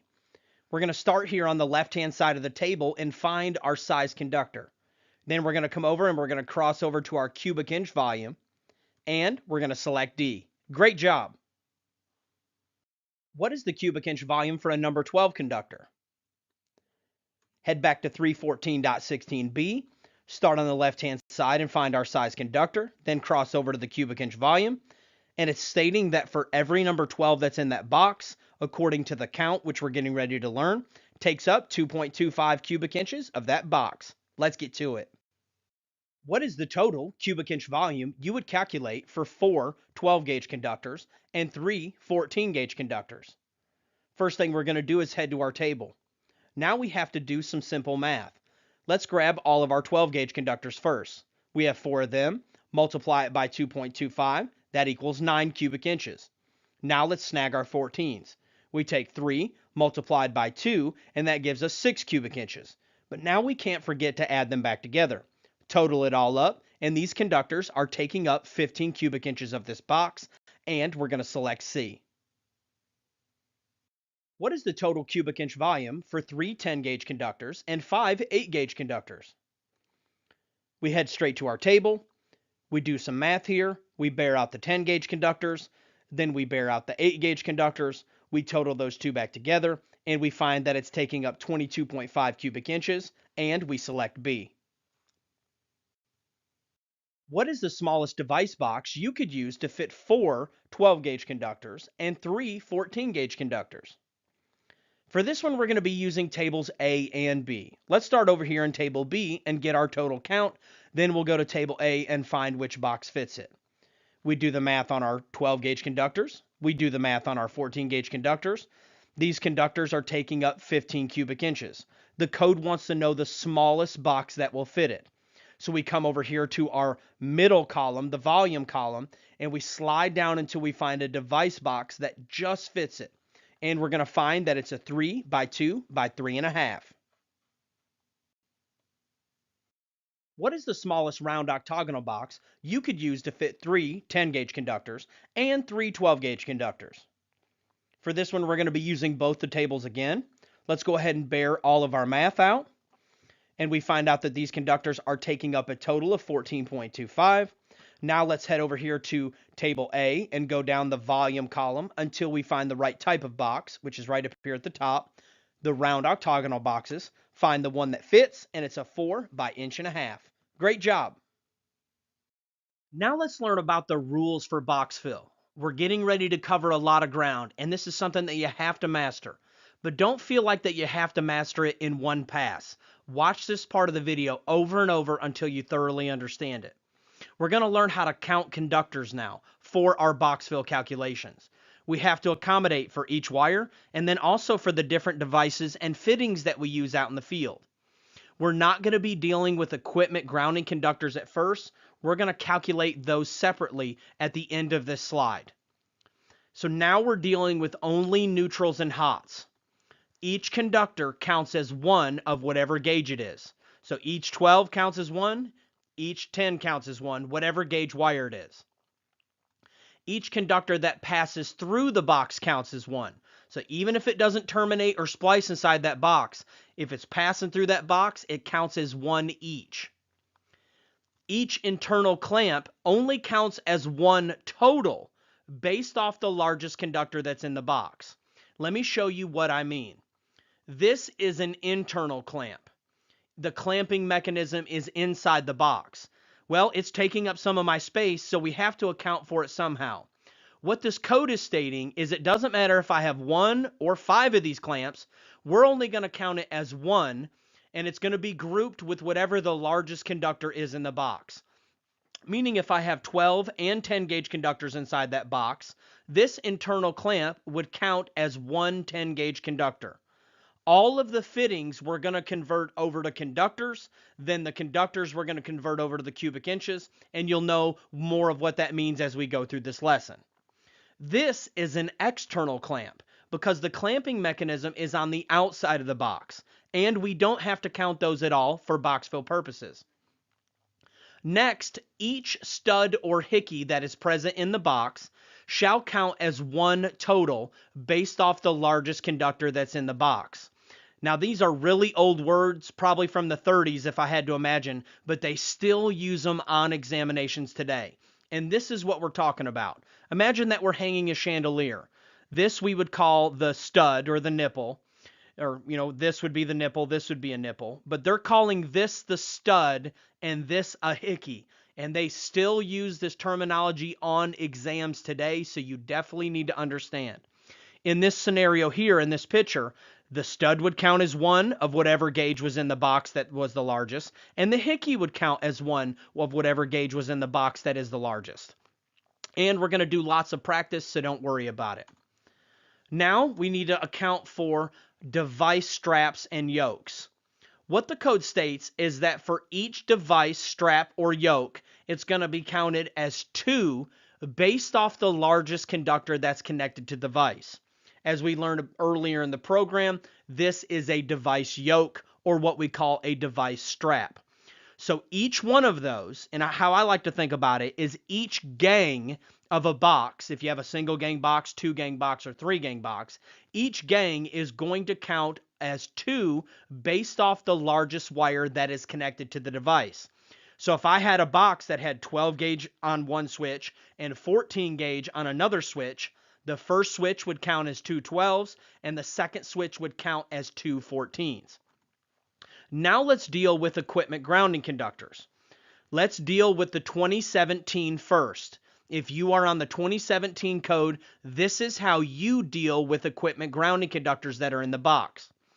It's only counted as one total based off the largest conductor in the box. Meaning it doesn't matter if you have 10 equipment grounding conductors, they all only count as one for your count total, and it's based off the largest conductor that's in the box. So if I have 10s and 12s, it's only going to count as one number 10. Now in the 2020 and in the 2023, it's a little bit different. Up to the first 4 conductors, it's going to count as 1. Then for every one that is past 4, you're going to increase it by a 1/4 inch volume. And we're going to do some practice questions with these. Just let that soak in, and when we get to the practice questions, we're going to expound on it more. If you're still on the 2017, when I come to this part of the lesson today, I want you to just fast forward through it. You don't need to learn it. It will just confuse you. 2017 will come first, and the questions will state what year I'm dealing with. Then when we get to the 2020 and the 2023, I'll let you know, and that way you can learn your respective lesson. Let's get to it. What is the total cubic inch volume you would calculate for a light box that contains 3 12-gauge conductors with 1 stud and 1 hickey present in the box? For this one, we're going to go to table 314.16b. We know that each 12 is 2.25 cubic inches. Now let's count our conductors. We know that we have the 3 number 12s originally, but now we have to deal with the studs and the hickeys. Our code states that for each stud and each hickey, they count as 1 each based off the largest conductor that's in the box. In this case, we only have number 12s, so they're going to be grouped with the 12s. So that lets us know that we have a total of 5 number 12s. That's what I meant by we're converting everything back to conductors, and then we can do our multiplication. We take those 5 number 12s, multiply it by the cubic inch volume for 12, and we end up with 11.25 cubic inches, and we would select C. What is the total cubic inch volume you would calculate for a light box that contains 3 number 12 gauge conductors, 3 14 gauge conductors, and 1 hickey present in the box? We'll head to our table. We know that each 12 is 2.25. So you always deal with the largest conductors first. And the reason is because your fittings are likely going to be grouped with the largest conductors. We know that we have the 3 number 12s, but now we got to deal with our fittings. In this case, we have 1 hickey. Each hickey counts as 1 based off the largest conductor that's in the box. And what we're going to do is group it with the 12s. We have the 3 original conductors, the 1 fitting. We have 4 number 12s. We bear that math out and end up with 9 cubic inches. Now let's deal with our leftover conductors. We have 3 14 gauges. We take and bear all that math out. Then we total it together and we end up with 15 cubic inches that all of this is taking up in this box. This is something that you'll have to take your time and master. One of my favorite sayings is, you don't wake up on that level. You don't wake up understanding this. You don't watch the video once and get it. If it were that simple, anybody can do it. I hope it's been very easy for you to understand up until this point, but for you to truly master it, you got to get after it. What is the total cubic inch volume you would calculate for a box that contains 8 number 12 gauge conductors and 2 single pole switches in a 2-gang box? We look at 314.16b. We know that each number 12 is 2.25. Let's go ahead and count our conductors. Each device yoke counts as 2 based off of whatever wire is terminating to the device. We know we have 8 original conductors, and we only have one size wire, so we know it's going to get grouped with the 12s. And each one of those devices counts as 2, so we end up with 4 more number 12s, which gives us 12 12-gauge conductors. Now we take and do our math, we end up with 27 cubic inches, and we select B. What is the total cubic inch volume you would calculate for a box that contains 8 12-gauge conductors terminating to 2 single pole switches, 6 14-gauge conductors terminating to 2 single pole switches in a 4-gang switch box? This looks like a tough question, but I know that you can do it. First, we're going to head to our table so we can get our values. We know what each 12 is, and we know that each device yoke counts as 2 based off the largest wire that's terminating to the device. Let's go ahead and deal with our 12s. We know that we have 8 conductors and 2 devices for those 12s, so each one of those devices counts as 2 more, giving us a total of 12 12-gauge conductors. We take and bear the math out, and we end up with 27 cubic inches. Now we just do the same for the leftover devices. We have our 6 original conductors, and we have 4 more based off of our count, because remember, it's based off the largest wire that terminates to that device. We take and bear that math out, total the 2 together, and end up with 47 cubic inches. Let's get to it. What is the total cubic inch volume you would calculate for a box that contains 3 internal clamps and 4 12-gauge conductors? We head to our table. We know what each 12 is. All internal clamps count as 1 total based off the largest conductor in the box. We only have one size wire in the box, so we're good to go. We take our 4 original conductors plus our 1 clamp count, and that equals 5. We bear our math out, and we select C. Now let's deal with equipment grounding conductors. In the 2017, all equipment grounding conductors just count as 1 based off the largest conductor in the box. 2020 and later, all equipment grounding conductors count as 1 based off the largest conductor in the box, up to 4 conductors. So 4 conductors and under count as 1 total. But when you have over 4, there's going to be a 1/4 inch volume increase that's going to be added for each additional equipment grounding conductor after 4. I'm going to teach you how to do it one step at a time. What is the total cubic inch volume you would have for a box that contained 2 hots, 2 neutrals, and 2 equipment grounding conductors, all of the 12-gauge persuasion in the 2017? Well, we know we're going to count our 2 hots, we know we're going to count our 2 neutrals, and all of the equipment grounds count as 1 total. We would have a total of 5 cubic inches. We do the math for 12-gauge conductors, and we end up with 11.25. Let's do one more quick practice for the 2017. We got 3 hots, 3 neutrals, and 3 equipment grounding conductors, all of the same size. We're going to take those 3 hots, the 3 neutrals, and then all of the equipment grounds count as 1 total based off the largest conductor that's in the box. That gives us 7. Now we bear our math out, end up with 15.75, and we select D. Let's go ahead and do one more for the 2017. We have the total cubic inch volume, and we have 3 12 hots, 3 12 neutrals, 3 14 hots, and 3 14 neutrals, and 6 equipment grounding conductors in the box. First, let's count our 12s, because that's what we're going to group all the equipment grounding conductors with, is the largest conductor in the box. We know we got 3 hots, we know we got 3 neutrals, and we're going to group all of those equipment grounding conductors, counting them as 1 with the largest, which happens to be 12. We take and bear that math out. Now let's deal with the 14s. We had 3 hots, 3 neutrals, Don't have to deal with any grounds. They've already been dealt with. We take and bear that math out, total the two together, and we end up with 27.75 cubic inches. Now let's move on to the 2020 and the 2023. What is the total cubic inch volume you would have for a box that contained 7 equipment grounding conductors, all of the 12 gauge persuasion in the 2020 and the 2023? I left out all other conductors because you're going to use the same rules in that after you do this calculation, you group it with whatever the largest conductor is in the box, like you learned previously. What we're going to do is we're going to count the first 4 and count it as 1. And then a 1/4 inch increase for each one past 4. Sounds complicated. We're going to break it down very simply. We have 7 total, and we're going to minus 4 because those first 4 we counted as 1. So we have 3 left over, and we're going to take those 3 and multiply it by a 1/4, and that gives us 0.75. So we have a total of 1.75 conductors based off whatever the largest conductor is in the box. In this case, there's only number 12s. So we would take that 1.75, multiply it by the cubic inch volume for a number 12 conductor, and we end up with 3.9375 cubic inches for our equipment grounds.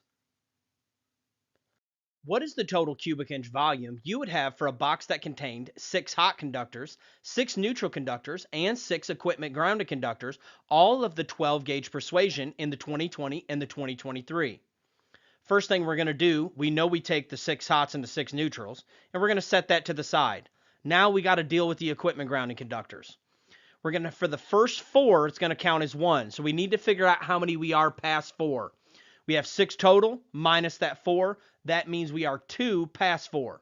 For each one of those, it's going to be a 1/4 inch increase. Take 2 multiplied by 0.25, that equals 0.50. Then we have our 1 original. Then we have 0.50 add-on, so that gives us 1.50 grounds. We need to take and add that back to the 12, so we take our 12 plus our 1.50, then we multiply that by the individual volume for a number 12, which is 2.25, and we end up with 30.375. Let's get to it. All right, y'all, that's it for this lesson. You can head over to electricalexamcoach.com to unlock the Pro version and the Unlimited Testing Center. We also offer our full program on USB drive and DVD, so you can watch it offline and without commercials virtually anywhere. It also includes the MP3 files of all the lessons, so if you just want to listen to them as you drive down the road or while you're on the job site, you can do that. You can check out all that in the link in the description below. Most importantly, I want you to know that I offer 100% free coaching in life and in business. Just email me at electricalcodecoach@gmail.com. I just want to see you guys win. Let's get to it. Hey everyone, welcome back. I am the Electrical Code Coach. Let's go ahead and dive right into pipe fill. This first lesson is going to deal with if all the conductors are of the same size and insulation type, meaning if they're all number 12s and THHN. The next lesson, lesson 7.2, will deal with if we have different sizes of conductors and different insulation types, meaning if I have 10s and 12s inside of the same conduit. Let's go ahead and learn about the table that we'll use if they are all of the same size. We're going to use Annex C. And if you've tabbed your code book, you have an Annex C tab. And if you haven't tabbed it, you can just follow along. If the conductors are all of the same size and insulation type, we get to use like a cheat sheet in Annex C. It's one of my favorite tables in the code book. You will not use this table if the conduit is 24 inches or less. Now the code book uses the term nipples, but I want you to imagine in your mind, anytime the conduit is 24 inches or less, you're not going to use Annex C. You're going to use the method that I'll teach you in lesson 7.2. You can head to page 712 of the 2017 and page 729 of the 2020. This video is 2023 compatible. You'll have to get to your page number for Annex C, and then you can follow along. So when we get to Annex C, the beginning of it, I call it the Start Here page, because every time you're doing one of these calculations, you're always going to start here if you're using Annex C. Now, when we get there, we always read the black bold heading to make sure that we're in the right table. Great, I feel like we're in the right table. Now, when we head over to the left-hand side, we're going to find types of conduit. And the first one that we come to is EMT, electrical metallic tubing. Now let's look at the second one that we come to. It also is EMT. So what is the difference? And that's one of the most important distinctions that we have to watch out for with Annex C. The first version of the table, if you'll notice next to the C1, there is no A symbol. The A symbol signifies compact conductors. There are several different types of conductors out in the industry. Some of them are concentric, but the ones that are compact are bound a little bit tighter, and you can actually fit more of those inside of a pipe legally. But for your normal pipe fill questions, they're not compact conductors. Matter of factly, unless it says the word compact conductors, you will never assume that they're compact conductors. And you do not want to use the A versions of these tables. So when you go to the first one, it says C1 EMT. And then the second one is C1A. That's letting you know it's a compact conductor table. Now let's imagine that we did want to go to EMT. Now to slide all the way over, if we look at our far right-hand column, we're going to find that that is our page number. And for this table, you're definitely going to want to use a straight edge. Do not trust your eyes on this one. This is not a one-point question, meaning that it could count as multiple points on your exam. These are more difficult questions, and you don't want to make a simple mistake by not crossing the page correctly. One way that guys eliminate this is they will actually highlight every one that is not in a table. So they'll highlight C1, C2, C3, and they'll use a straight edge and highlight all the way across to the page number to shave off just a few seconds while they're testing. Remember, part of this is strategy, and it's beating the clock. You've only got a few minutes to answer these questions. So doing some strategic highlighting can really save you a lot of time on the back end. Now that we've learned about the start here table, let's actually go to where we find the values. So let's imagine that we are using EMT conduit. So we're going to start on the left-hand side. We're going to find our type of conduit, being sure that we're not in an A version of the table. Then we use a straight edge and cross over and find the page number. Go ahead and flip to that page number now. And when we get to that page, we're going to find a brand new table, and we're going to break it down piece by piece. The main thing that we have to watch out for with this table is that we always read the black bold heading when we get to that section to make sure that we're in the right table. As you'll find throughout the entire Annex C, all of these tables look identical. The only difference is the title of the table. So every time I even flip a page in Annex C, if I have to flip a page, I stop and make sure that I haven't started off into a new table. Because the difference between you being in this table and that table is just one page, and there's no difference in the table look and feel. So just make sure that you're always reading the table to make sure that you haven't, gone off into the A version of the table, which comes right after the regular version, and that you haven't crossed off into another type of conduit. Starting on the left-hand side, we're going to find our type of insulation. And this is where we find some familiar friends. RHH, RHW, THHN, THWN-2, and that's going to be our type of insulation that our wire is coated. And then in the second column is going to be our size of wire. Now, you may find when you're looking that you find your type of insulation, but you don't find your size wire over there in the wire column. That's okay. Just start over until you find the type of insulation again, and then you'll cross over and eventually find your size wire. Then once you find both of those, you'll come across the top of this table, and you'll see your trade size of conduit. All of our familiar friends, 1 inch, 2 inch, 3 inch, and so on and so forth. Once we line all three of those up, all we have to do is come down and tee off, and we find how many wires can fit inside of that conduit legally. I love this table because they've done all of the hard work for us that I'm getting ready to teach you in lesson 7.2. How many THW, number 10, can you fit inside of a piece of 1 inch rigid metal conduit? The first question we ask ourselves is, are they all of the same size and insulation rating? They are, so we're going to head to Annex C using our Annex C tab. When we get to the Annex C Start Here page, we're going to start on the left-hand side until we find our type of conduit, which was rigid metal conduit. Then we're going to come down and make sure that we don't select the A version of that table, and we're going to use our straight edge or our highlighting that we've done, and we're going to go to the page number. When we get to that page number, we're going to read the black bold heading to make sure we're actually in rigid metal conduit and that we're not in the A version of the table. Then we're going to start on the left-hand side until we find our insulation type. Every time we flip a page, we're reading that heading to make sure that we're not starting off into a new table or a new version of the table. Then once we find our insulation type, we're going to cross over to the size of wire. As long as our size of wire is listed there, we're going to come across the top to the size of conduit. Then we come down and we tee off with how many wires can fit inside that conduit. And we find that we can fit 14 of them. Great job. How many more THWN number 10 can you fit into a piece of 3/4 inch EMT that already contains 4 THWN number 10s? The first thing we're going to ask ourselves, are they all of the same type and insulation? They sure are. So let's head to Annex C.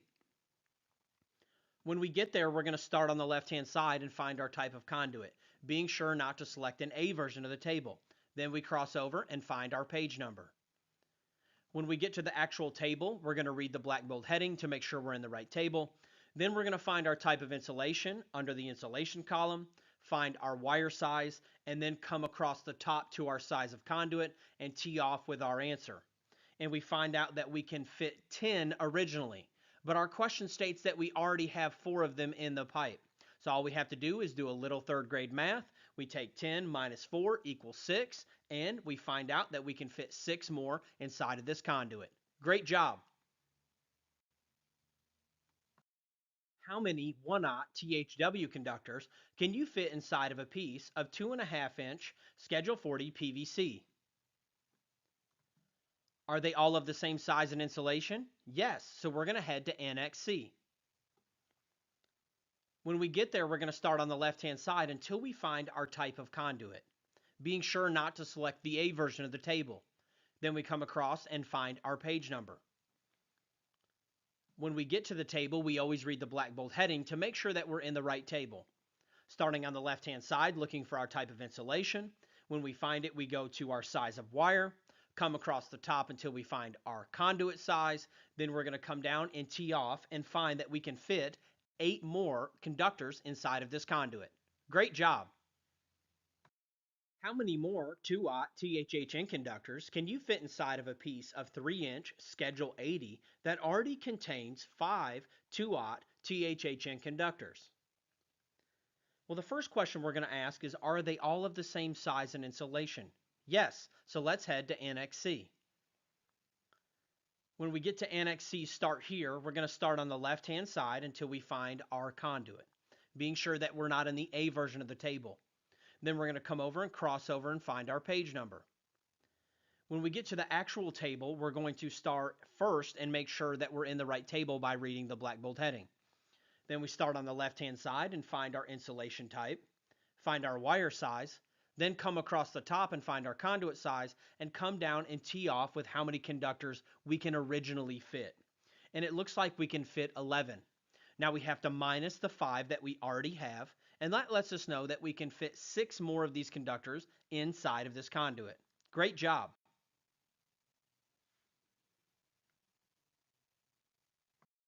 How many more number 10 THWN-2 conductors can you fit inside of a piece of 3/4 inch Schedule 80 PVC that already contains 3 number 10 THWN-2 conductors?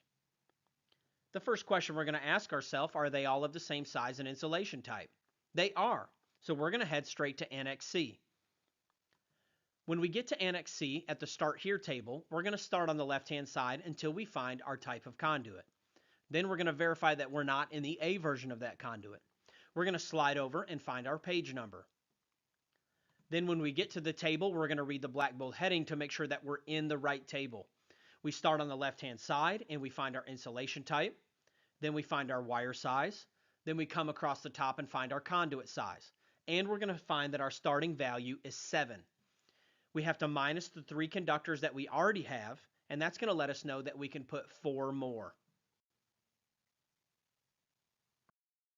All right, y'all, that's the end of lesson 7.1. You can head over to electricalexamcoach.com and check out our completely free version. But if you're really wanting to get your license and you're serious about it, really encourage you to check out our pro version, which will unlock all of the practice tests, quizzes, and all of the other pro features. That is really the recipe for getting your license. I am the Electrical Code Coach, and you can always email me at electricalcodecoach@gmail.com if there's any way that I can help you in life or business. Let's get to it.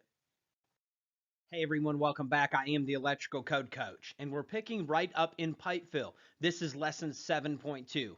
So in our previous video, we learned that if the conductors are all of the same size and insulation type, we can just head straight to NEC to answer all of our pipe fill questions. But when they're not, we're going to learn about what to do today. We're going to learn about Chapter 9, Table 4 and Chapter 9, Table 5. First, let's learn about Chapter 9, Table 4. It's on page 680 of the 2017. It's on page 696 of the 2020, and this video is 2023 compatible, so you find your page number for Chapter 9, Table 4. If you've used the Mike Colt tabs that we recommend, you're going to have a Chapter 9, Table 4 tab, and you can flip there now. Let's get to it. When we get to Chapter 9, Table 4, we're going to find that all of these tables look almost identical, and the only distinction is the name of the type of conduit at the top of the table. You'll notice that the very first one is EMT, and then it goes down to a bunch of familiar friends in conduit, our RMC, Schedule 80, Schedule 40, and all of those different types. If you get our pro version to the program, we have a video called the Strategic Highlighting video that will show you how to strategically highlight these tables to make them pop. Starting on the left-hand side of this table, we're going to find our size of conduit. We want to make sure that we are in the inches column. We're not dealing with millimeters. Then we have a bunch of different columns across the top. The first one is more than 2 wires. The second one is 60%, and that's going to be for nipples. Our 1 wire is 53%, 2 wires, and then the diameter of the pipe, and then the 100% total fill area. Let's break them down one by one. The first one that we come down is when we have more than 2 wires. So anytime we have 3 or more wires, we're going to use this percentage. It's the 40% fill column. What it's saying is you're allowed to fill that conduit up to 40% of its capacity. And these values listed down below are going to let you know what that capacity is. So we'd start here on the left-hand side, find our tray size conduit, and then we would come over to our respective column, and that lets us know the total square inch capacity of this pipe that we are allowed to fill. In box fill, we use cubic inches, but in pipe fill, we're going to use square inches. And the next column over would be our 60% for nipples. So when we're dealing with nipples that are 24 inches or less, we're going to use the 60% fill column. So the question will ask, if we have a nipple of this size, how many conductors can you fit? First, you would come over to your size of conduit. Then if it was a nipple, you would come over here, you would grab that value, and that's how much space you have total to fill. Then the same thing here with 1 wire and 2 wires and the diameter and the area completely. Now you say, when would you ever have 1 wire? Well, a really good example is if you are doing a grounding electrode conductor. You might have 1 wire in a pipe. Also, this includes 1 cable. It'll be treated like 1 wire. So if you put 1 piece of Romex in there, you're actually going to use the 53% column here. And the same thing with 2 wires. It would be if you had only 2 wires, or if you had 2 cables in the conduit. Or if you had 3 cables, like 3 pieces of Romex, you would use the 40%. Now, we won't hardly ever use the diameter, but if you're ever asked a specific question, what is the diameter of such and such conduit, this is where you find all your information for conduits, right here in the Chapter 9 Table 4 table. I will say this, I have had this final column on an exam before, the 100% area. It will ask you what the 100% area of a conduit is. All you have to do is remember to come to Chapter 9, Table 4, find your type of conduit, slide over here to the 100%, and you'll be able to look it up and find that one easy. Let's get to it. Now that we've learned all about Chapter 9, Table 4, and that it's all about conduit dimensions, now let's head to Chapter 9, Table 5, and let's learn about the conductor dimensions. Just like with box fill, each conductor has a size that it is. It is a square inch size when you're dealing with pipe fill. And we're going to head over and find out how to find out that square inch value. Then we know all we have to do is divide just like we did in box fill. When we get to Chapter 9, Table 5, it looks very similar to Annex C. But anytime we come to a table, we have to be careful to make sure we're in the right table. We want to make sure that we're in Chapter 9, Table 5, not in Chapter 9, Table 5A. Just like with Annex C, there is an A version of the table that is for only compact conductors. So we're going to head here and we're going to start on the left-hand side and find our type of insulation. Then we're going to cross over and find our wire size. Then we have to be careful here. We want to make sure that we're in the approximate area and that we're in the inches squared. We're not dealing with diameter for pipe fill, although there may be a time that you have a question that asks you for the diameter of a conductor. If that's the case, you would head here and it'll tell you the answer. But we're dealing with area when we're dealing with pipe fill. So we start on the left-hand side, find our type of insulation, find our wire size, and then find our approximate area in inches squared. Now, let's do some practice questions. Before we jump into the practice questions, let's go ahead and hit the major points. We're going to use Annex C when all of the conductors are of the same size and insulation. With dealing with equipment grounding and bonding conductors, they shall be included based off the actual dimensions of the conductor. It's not like we did in box fill. If there is a grounding conductor in that pipe, it counts 1 for 1, and all of them count. If you've got 10 of them, they all count. Conduit 24 inches or less shall be calculated from the 60% fill column. A combination of conductors of different sizes shall use the actual dimensions from Table 5 or 5A if they're compact conductors, and then we're going to use the dimensions of the conduits listed in Chapter 9, Table 4. And it's a little bit different than when we're dealing with load calculations. We're actually going to round up when it's 0.8 or greater. And I have one of those examples in our questions coming up, so you'll be a pro by the end of this video. Let's get to it.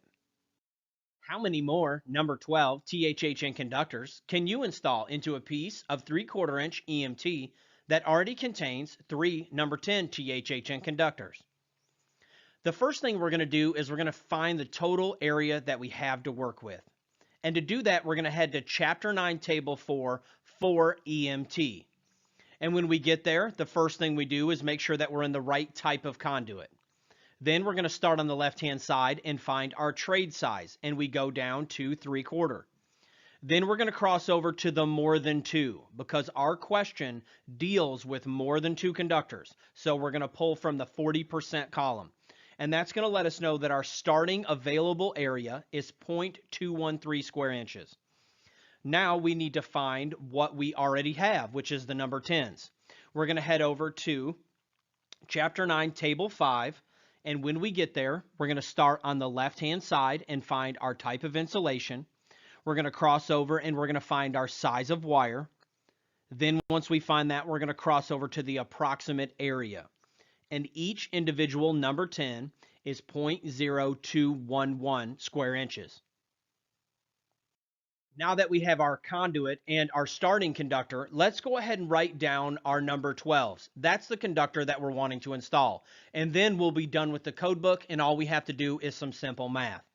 After we find that value and write it down, we can proceed. We're going to take and multiply our conductors that we already have. We have 3 number 10s multiplied by the value by a number 10, and that gives us this number. Now to figure out how much space we have left, all we have to do is take our total fill area, which was 0.213, subtract the number 10s, and then that lets us know we have 0.1497 remaining left to fill.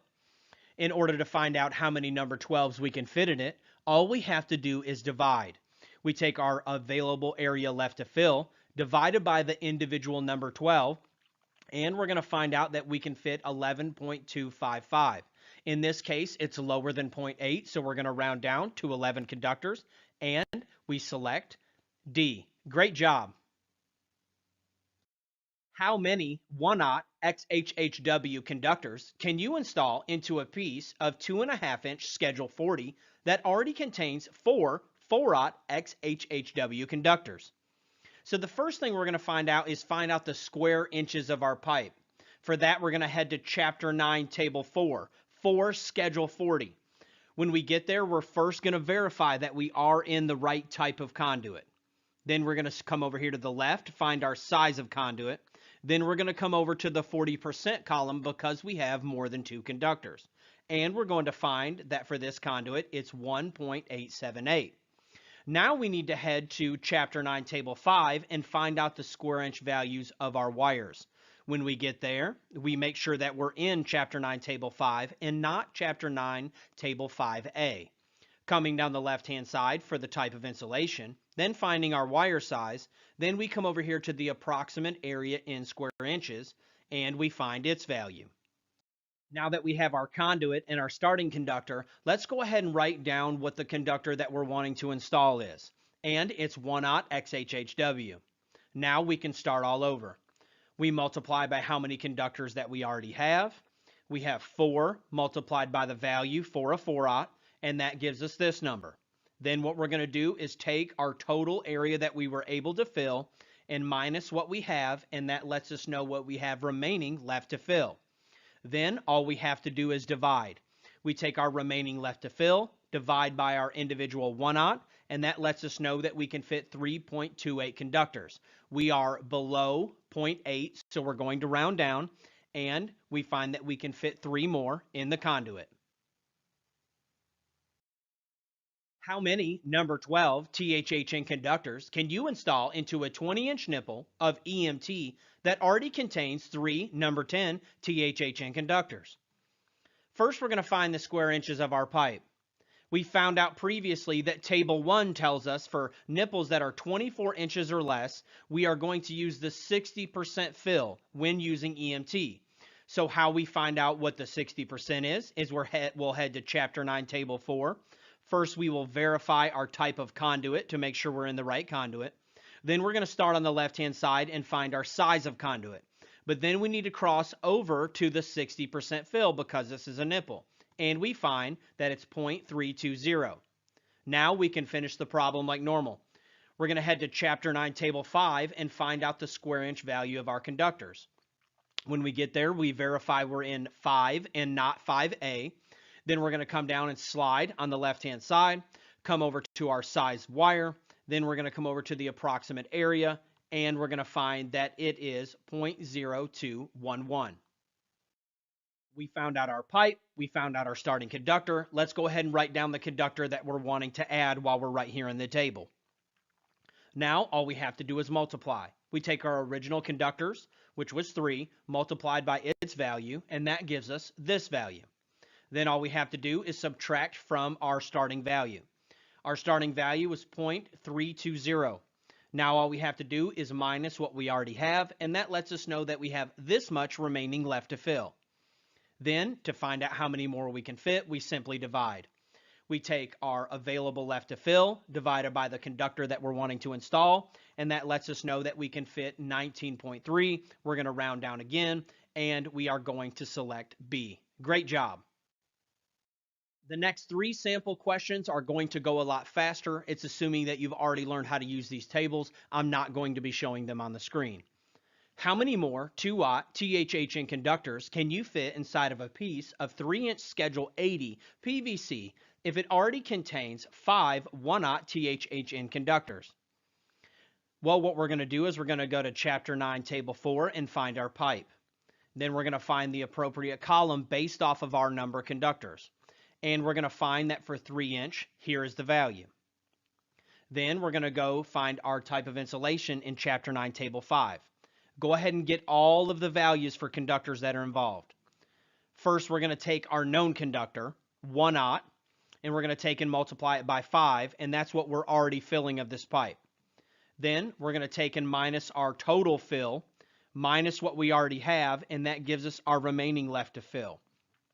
Then we take our 2-aught conductor and we divide it out, our remaining left to fill, by the conductor that we're wanting to install, and we're going to find that we can fit 7.4. Again, we're going to round down because it's less than 0.8, and we're going to select B. How many more number 10 THWN-2 conductors can you fit inside of a piece of 3/4 inch Schedule 80 PVC that already contains 3 number 12 THWN-2 conductors? We're going to head to Chapter 9, Table 4 and find our pipe. We're going to find the appropriate column based off the number of conductors, and we're going to find this value for a piece of 3/4. Then we're going to head to Chapter 9, Table 5 for our conductor properties, being sure to write down all the values that we need. First, we're going to take our number 12 that we already have, multiply it by the 3 that we already have, and that gives us this value.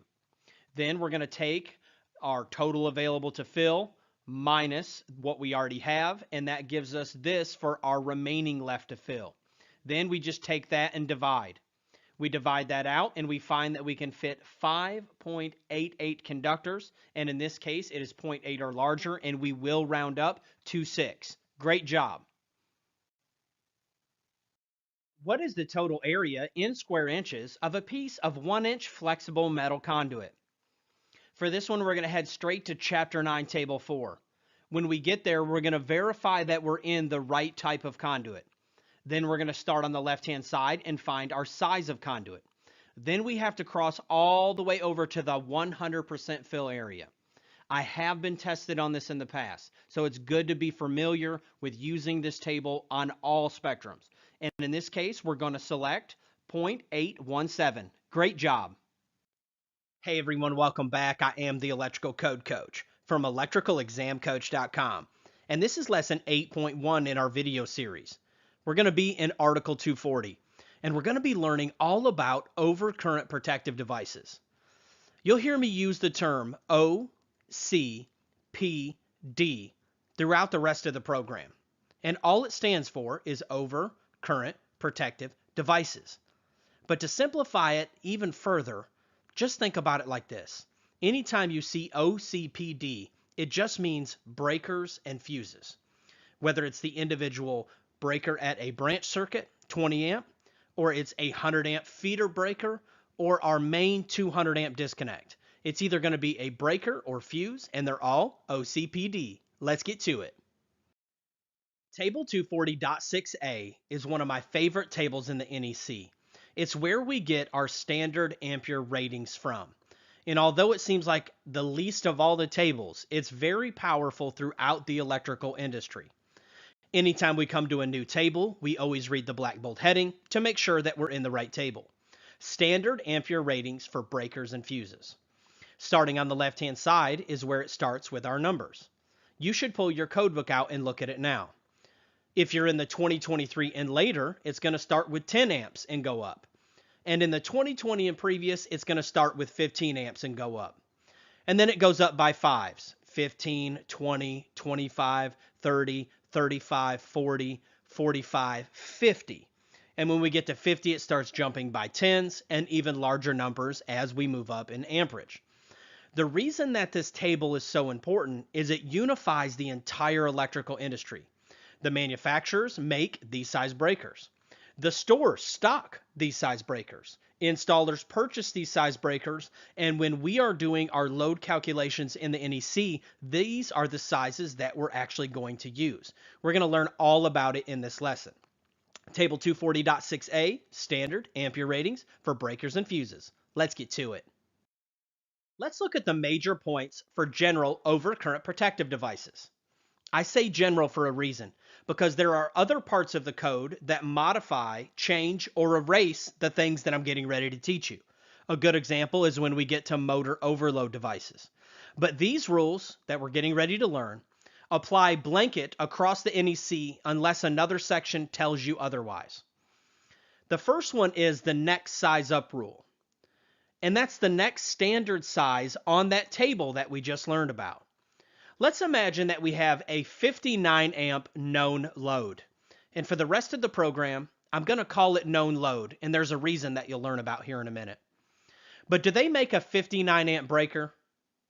They don't, do they? What we would do is we would go to our table, 240.6a, and we're going to look at the next standard size. So we go 15, 20, 30, and then we look here and we see 50. And then in between 50, there's no 55, and it jumps to 60.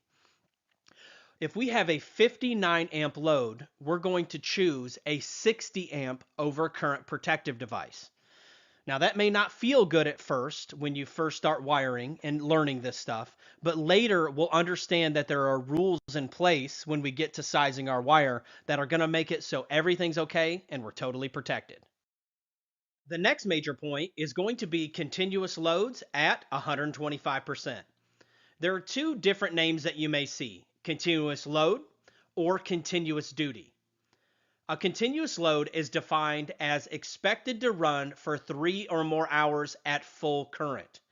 And in the exam prep world, it's going to look like this. You have a load that's known to run for 5 hours. What would the blah, blah, blah? And it'll ask you for wire size or breaker size.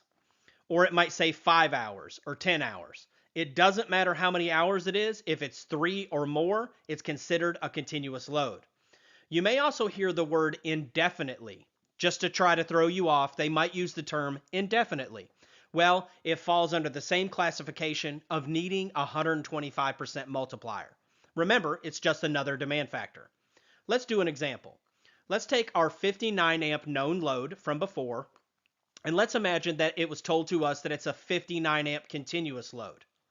What we would do is we would take our 59 amps, multiply it by 1.25, then we have a new known load of 73.75. That old load is gone. The 59 is gone. The 73.75 is our new known load. And that's what we would go size our breaker and subsequently our wire by. How we would do that is head to table 240.6a. We're going to look at the next standard size.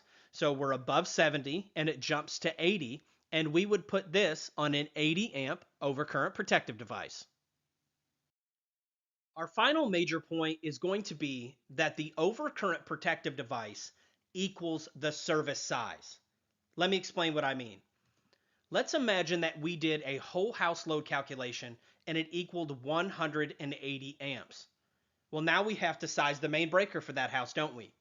For that, we're going to head to table 240.6a and we're going to choose the next standard size.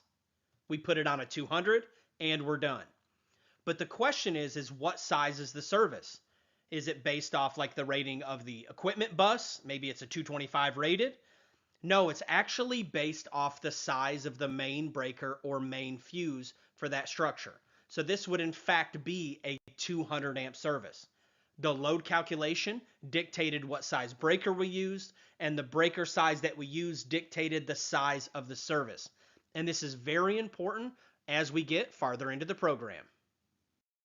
That's it for lesson 8.1. You can head over to electricalexamcoach.com to unlock the practice quizzes and everything in the ECC Testing Center. I am the Electrical Code Coach, and my bargain is that these videos will add value to you, and you will in turn add value to others. Let's get to it. Hey everyone, welcome back. I am the Electrical Code Coach from electricalexamcoach.com, and this is lesson 8.2 in our video series. And in this lesson, we're going to learn how to size overcurrent protective devices for non-continuous and continuous loads. Let's get to it. What size breaker would you use if you had a 56 amp load on a piece of equipment? Step 1, find the total connected load. The known load as of right now is 56 amps. Now we check for demand factors. In this case, it doesn't mention that it's a continuous load or it's running for any specific amount of time. It also doesn't call out a specific type of equipment, like a motor or air conditioner compressor, that might lead us to other sections of the code. Therefore, there are no demand factors. We head over to table 240.6a and we select the next size up. In this case, we have a 56 amp load, which would lead us to select a 60 amp overcurrent device. Great job. What size breaker would you use if you had a 34 amp load on a piece of equipment? Step 1, find the total connected load. The known load as of right now is 34 amps. But we gotta check for demand factors. There are no continuous loads, and there are also no specific pieces of equipment. So therefore, there are no demand factors. We're gonna head to our table, 240.6a, and we're gonna choose the next size up, which in this case would be a 35 amp breaker. And that's where I want to take the time right now to point out that you should always go to the table and verify the size that you should choose. This is where you can let field experience burn you when you're in the testing center. Because if we're out in the field and we see a 34 amp load, we might put that on a 40 amp breaker. So you might see 34 amp load inside the testing center and automatically assume that the next size up is 40. But you have to go by the values in the table. The correct answer in the field and in the testing center, in this case, would be a 35 amp breaker. Let's get to it. What size breaker would you use if you had a 40 amp load on a piece of equipment? Step 1, find the total connected load. The known load right now is 40 amps, but we check for demand factors.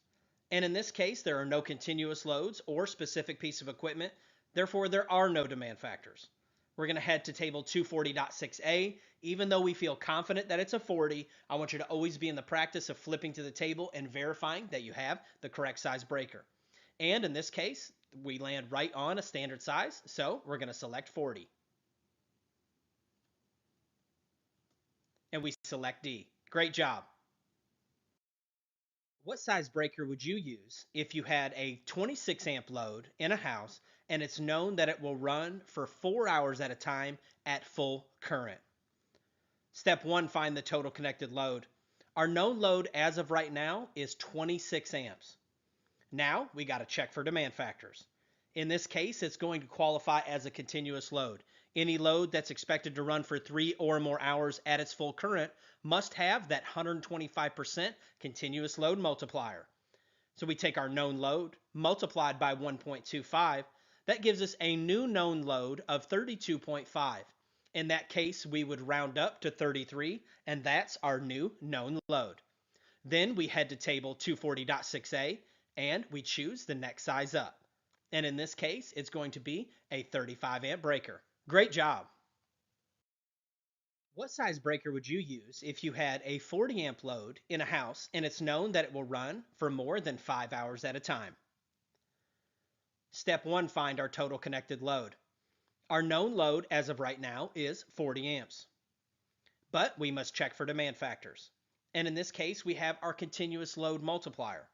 It's very important to note that the test makers will put different numbers of hours to see if you're paying attention. They'll put, what if the load runs for 16 hours or 20 hours? If it's anything 3 hours or more, it's going to have that 125%. We take our known load multiplied by 1.25, and that gives us a 50 amp new known load.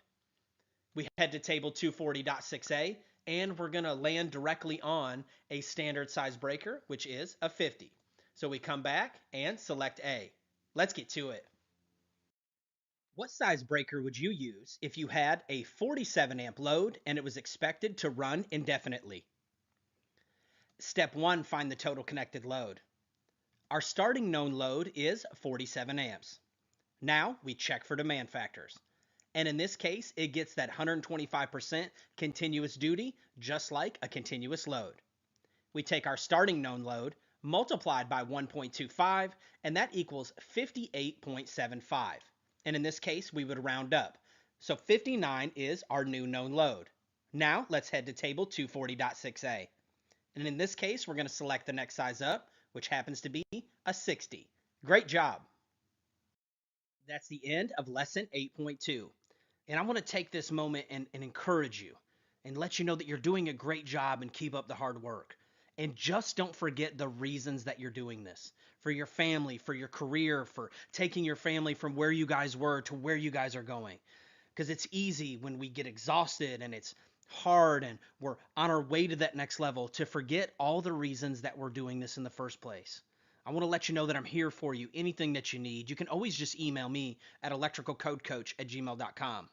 I am the Electrical Code Coach, and my bargain is that these videos will add value to you, and you will in turn add value to others. Let's get to it. Hey everyone, welcome back. I am the Electrical Code Coach from electricalexamcoach.com, and this is lesson 8.3 in our video series. We're still in Article 240, but we're going to be doing sample calculations of whole homes and businesses and selecting the main overcurrent device. Learning how to take all the work that we've done in the program up until this point, the load calculations and everything, and then take those total VAs and find out how to choose that overcurrent device, which will ultimately dictate the size of the service. Let's get to it. What size main breaker would you select for a home with a total calculated load of 23,123 VAs on a 120 240 volt system? Step 1, find our total connected load. Well, they've already done the load calculation for us, so all we have to do is take our total known VAs and divide it, and that's going to give us our load in amps. And in this case, it's 96.35. We would round down to 96. Now we check for demand factors. Because this load calculation was already performed, there are no more demand factors to do. They were done along the way, right? We would have performed our range demand factor, our dryer demand factor, and then now we have this total lump sum of 23,123. So all we have to do is divide by 240, and there are no demand factors. Now that we have our known load, we head to table 240.6a, and we choose the next size up. And in this case is going to be a 100. Great job. What size main breaker would you select for a home with a total calculated load of 47,000 VAs on a 120 240 volt system? Step 1, find our total connected load. In this case, they've done all the math for us, and 47,000 are our total VAs. All we have to do is divide that by the system voltage. And in this case, it equals 195.83, and we would round down. Now we check for demand factors. And in this case, there are no demand factors because they were already performed to get us that 47,000 value. Now we head to table 240.6a and choose our next standard size. And in this case, it ends up being a 200 amp breaker. Great job. What size main breaker would you select for a home with a total calculated load of 38,000 VAs on a 120 240 volt system? Step 1, find our total connected load. They've already done the math for us, so all we have to do is divide by the system voltage. And in this case, it equals 158.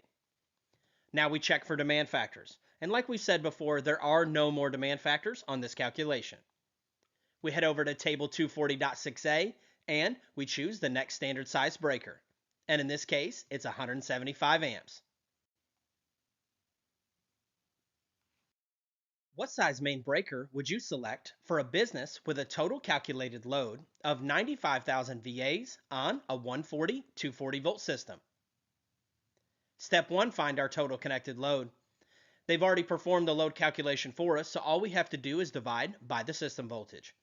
And we end up with 395.83, and we would round up to 396.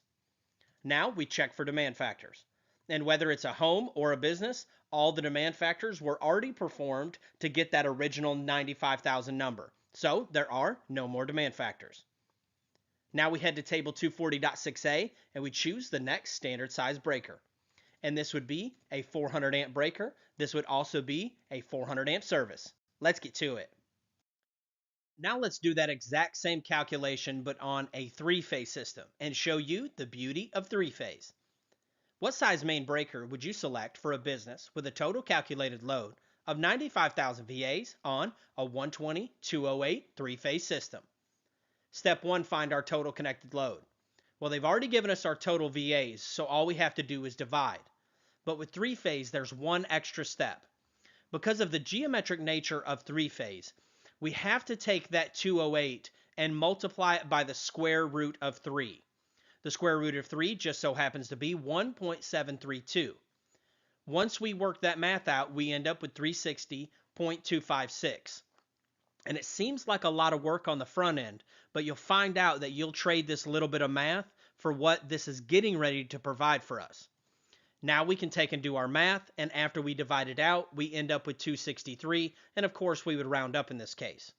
There are no more demand factors, so we head to table 240.6a and choose the next standard size. And this is where the beauty happens. We're going to now put this on a 300 amp breaker instead of, like in the previous question, it would be on a 400 amp, meaning that we'd have to have larger wire in the previous question, which may lead us to have larger pipe, which we may end up with a larger cost of overall project. The beauty of three-phase is the numbers come down. So this one's on a 300 amp service, which means we can put it on smaller wire, which might mean we can put it in smaller pipe, which might end up having a smaller overall cost. Let's get to it.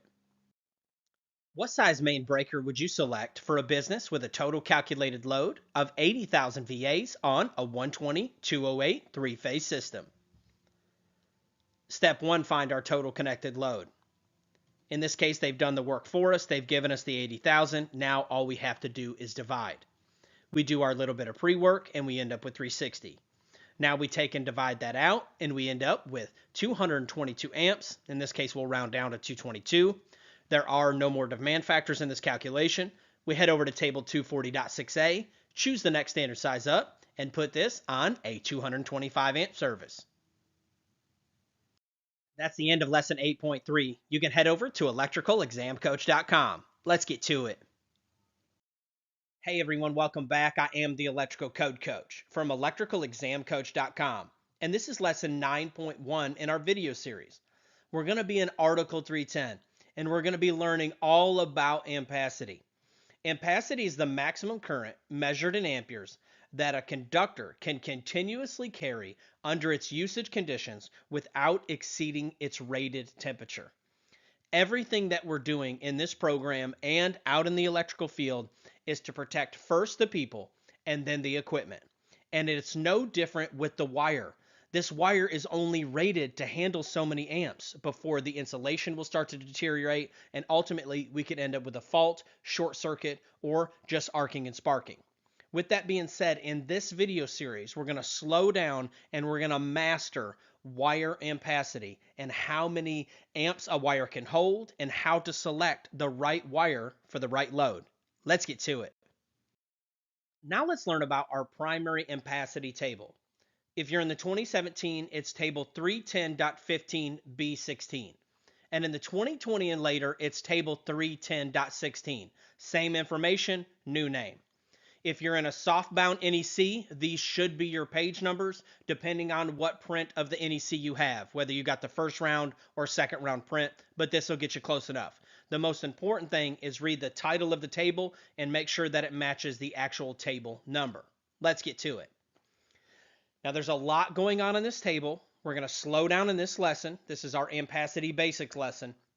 Because if you don't get this, it's going to be hard to have an electrical career. It's going to be hard to ever be able to pass your examination. So we're not in any hurry. If you need to watch this video over and over, you can do it. The first distinction we want to make with this table is that it's actually two tables. On the left-hand side is going to be for copper conductors, and on the right-hand side is going to be for our aluminum and copper-clad conductors. Left-hand side copper, right-hand side aluminum. And if you'll notice, they mirror each other, but in the NEC, it's smushed all into one table. Now let's take a look at what all this information means. Now we're going to do a quick breakdown of the table. We won't stop on any specific part until we need it in the program because I don't want to confuse you. And later you'll understand why I did it piece by piece. But we read all of our tables from top to bottom, left to right. I want you to focus on the left-hand side because that's the copper side, but you'll notice that everything that we do is going to be mirrored over on the aluminum side. So starting at the top, it gives us the scope of the table. We're not going to get into that right now. It comes later in the series. Then you'll notice there's a 60, 75, and 90 degree C columns. Below that are going to be the insulation types like THHN, THWN. On the left-hand side, you're going to have the conductor sizes, which is easy. And then in the middle, you'll find the allowable ampacity for each respective column. Now let's take these piece by piece and explain exactly how to use them. Now let's learn about terminals and insulation rating. And that's where these 60, 75, and 90 degree C columns come into play. Whether we're dealing with terminals or insulation around the wire, each one of them can only handle so much heat safely. Whether it's a lug or a breaker or a switch or the insulation around the wire, they're all rated for specific temperatures. I'll give you a little heads up. Out in the field, all of these are almost 99% of the time rated for 75 degrees C. And the insulation has multiple ratings. Some of them are rated for 60, some of them are rated for 75, and some of them are rated for 90. The reason this is important is it's going to help us choose which one of these columns we select our ampacity from. If the terminals are rated 75 degrees, we're going to choose the 75 degree C column most of the time. I'll explain what most of the time means later in the program, because this section is just like other sections of the NEC. There are blanket rules that apply generally, but later they get modified. But for right now, what I want you to remember is we're going to match the column that we used based off the terminals that the device is rated by.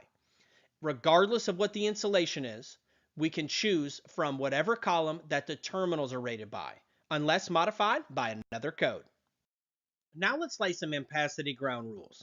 Unless modified by a specific piece of equipment or another code, these rules will apply generally.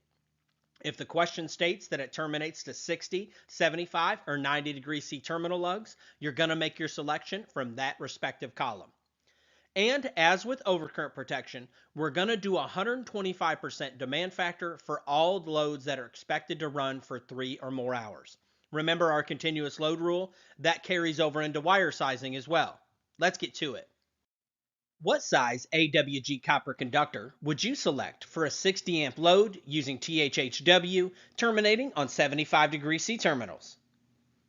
Step 1, find the total connected load. Well, in this case, we already have the load. It's 60 amps, but we must check for demand factors.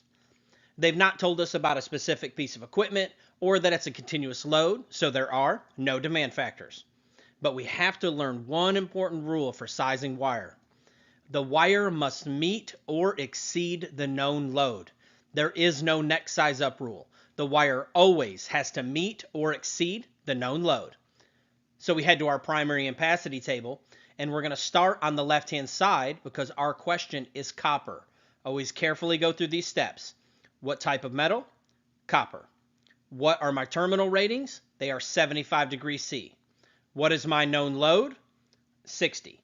I'm going to start down the 75 degrees C column until I find a wire that covers the known load, and then I'm going to use a straight edge to come over and select my size wire. And in this case, you would put it on a 6-gauge wire. We go back and we select B. Great job. What size AWG copper conductor would you select for a 74 amp load using THHW terminating on 75 degree C terminals? Step 1, find the total connected load. It's 74 amps. Now let's check for demand factors. Well, in this case, there's no specific pieces of equipment and there's no continuous load, so there are no demand factors. And we have to remember that our wire must meet or exceed the known load. We head to our primary ampacity table. We make sure that we're on the right side of the table. In this case, it's copper. And we have 75 degree C terminals. So now we take off and find a wire that will cover the known load. We find one that will cover 74 amps. We use a straight edge to come over and tee off at number 4. And we're going to select A. Great job. That's the end of lesson 9.1. You can head over to electricalexamcoach.com for quizzes that go along with these videos and unlimited access to the testing center. Ampacity is one of those topics that you have to take one bite at a time. So don't get overwhelmed. Take your time. I know that you can do it. I am the Electrical Code Coach, and my bargain is that these videos will add value to you, and you will in turn add value to others. Let's get to it. Hey everyone, welcome back. I am the Electrical Code Coach from electricalexamcoach.com, and this is lesson 9.2 in our video series. In this lesson, we're going to be sizing wire for continuous and non-continuous loads. Let's recap on the basics before we get started. If the question states that it terminates to 60, 75, or 90 degree C terminals, we're going to make our selection from that respective column under normal circumstances. And the second one is, as with overcurrent protection, like we learned before, we're going to do 125% demand factor for all loads that are expected to run for 3 or more hours. Let's get to it. What size copper conductor would you select for a 40 amp load using THHW terminating on 75 degree C terminals? Step 1, find the total connected load. In this case, we know the load, it's 40 amps, but we must check for demand factors. It doesn't mention a specific type of equipment or that it's going to be a continuous load, so in this case, there are no demand factors. And we always have to remember that all wire must meet or exceed the known load. So we have to find a wire that meets or exceeds 40 amps. We head to our primary ampacity table, and the first thing we're going to do is check the type of conductor. It's copper, so we're going to start on the left-hand side of the table. We're in the 75 degree C column because that's our terminal rating. Then we're going to slide down and find a wire that meets or exceeds the known load, and we find out that it's an 8-gauge conductor. And we select C. Great job. What size copper conductor would you select for a 60 amp load running for more than 5 hours using THHN type wire terminating on 75° C terminals? Step 1, find the total connected load. Well, our starting node load is going to be 60 amps, but we must check for demand factors. When we find out that it's going to be a continuous load, we need to remember to do our 125% rule for continuous loads. So we take our original known load, multiply it by 1.25, and that gives us a new known load of 75 amps to size our wire by. And remember, our wire must meet or exceed the known load. We head to our primary ampacity table. We head to the copper side because it wants copper conductors. We're in the 75° C column, and we need to go down and find a wire that meets or exceeds 75 amps, and we find that it happens to be a number 4. Let's get to it. What size copper conductors would you select for a 40 amp load that's considered a continuous load using THHN type wire terminating on 75° C terminals? Step 1, find the total connected load. In this case, our starting known load is 40 amps. Well, we have to check for demand factors, but they've already let us know that it's going to be considered a continuous load. We take our original known load, multiply it by 1.25, and that gives us a new known load of 50 amps. And all of our wire must meet or exceed the known load. We head over to our primary ampacity table. We're going to start on the left-hand side because they want copper conductors, and we're in the 75° C column. We come down and we find a wire that meets or exceeds our load, and we're going to put it on a number 8. Great job! What size aluminum conductors would you select for a 90 amp load running for more than 5 hours using THHN type wire terminating on 75° C terminals? Step 1, find the total connected load. Well, our starting known load is going to be 90 amps, but we must check for demand factors. In this case, we find out it's a continuous load. We're going to do our continuous load math. We take our starting known load multiplied by 1.25, and that's going to give us a new known load of 112.5 amps. Now, we have to remember that all of our wire must meet or exceed the known load. We head to our primary ampacity table, but this time we have to be careful because they are wanting aluminum conductors. So we're actually going to start on the right-hand side of this table. We're going to start on the right-hand side. We're in the 75° C column. We come down and we find a wire that meets or exceeds the known load, and we find out that it needs to be on a 1/0. Let's get to it. That's the end of lesson 9.2. You can head over to electricalexamcoach.com to get the quizzes that go along with these videos and unlimited access to our testing center. I am the electrical code coach, and I want you to know that you're doing a great job. If you need anything from me, you can always just email me at electricalcodecoach@gmail.com. Don't give up. I know you can do it. Keep grinding. Let's get to it. Hey everyone, welcome back. I am the electrical code coach from electricalexamcoach.com. And this is lesson 9.3 in our video series. In this lesson, we're going to be sizing the overcurrent protective device and the wire in the same question for all of these loads, for continuous and non-continuous. Let's recap very quickly. If the question states that it's terminating to 60, 75, or 90° C terminal lugs, you're going to make your selection from that respective column under normal circumstances. With both OCPD and wire sizing, we still have that 125% demand factor for all loads that are expected to run for 3 or more hours. And we will always select the overcurrent protective device first, and then we'll choose our wire size. And it'll make more sense why we do that once we start sizing services in the next lesson. And once we get into larger amperage questions like 1,000 amps or greater, which we'll learn in the lesson after that one. Let's get to it. What size copper conductors and overcurrent protection would you select for a 54 amp load using THHN type wire terminating to 75° C terminals? Step 1, we're going to find our total connected load. In this case, we have it. It's 54 amps. But we must check for demand factors. Well, they've not mentioned a specific piece of equipment or that it's going to run for 3 or more hours. So in this case, there are no demand factors. Now, what we're going to do is size our overcurrent protective device first. You always size that first. So we head to our overcurrent protective device table, which is 240.6a for a 54 amp load. We're going to go down and choose the next standard size up. In this case, it's going to be a 60. Now, let's head and size the wire. For that, we're going to head to our primary ampacity table. We're going to start on the left-hand side and make sure that we're on the copper side because our question asks for copper. And we're in the 75 degree C column in this case. We're going to slide down and find a wire that covers the known load of 54 amps.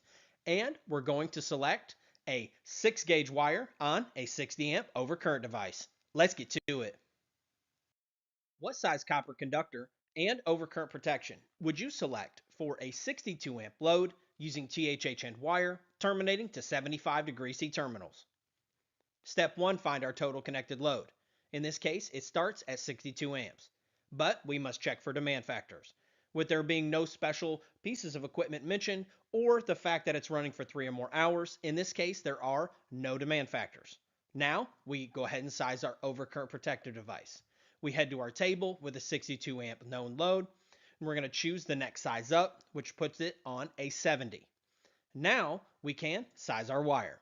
For that, we're going to head to our primary ampacity table. We're going to be sure to start on the copper side because it's asking for copper. We're in the 75 degree C column.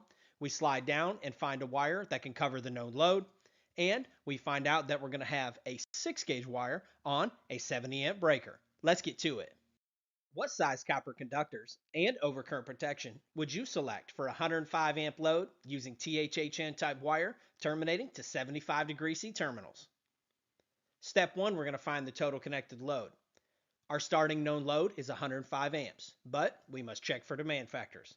It doesn't mention a specific type of equipment or for how many hours that it's running, so in this case, there are no demand factors. First thing we're going to do is size our overcurrent protective device. For that, we head to table 240.6a and choose the next standard size up.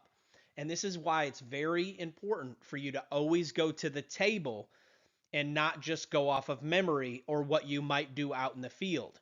Because out in the field, you might say, oh, this needs to be on a 125 because 125 is a common number. But how many of you know that there's actually a 110 amp breaker in between 100 and 125? I've seen them, I've worked with them out in the field, but they're not very common. Usually out in the field, we'll jump from a 100 to a 125 for like sub panel sizing. But you have to be careful here.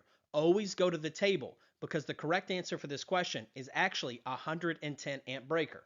Now, let's size the wire. For that, we head to our primary ampacity table. The known load's 105 amps.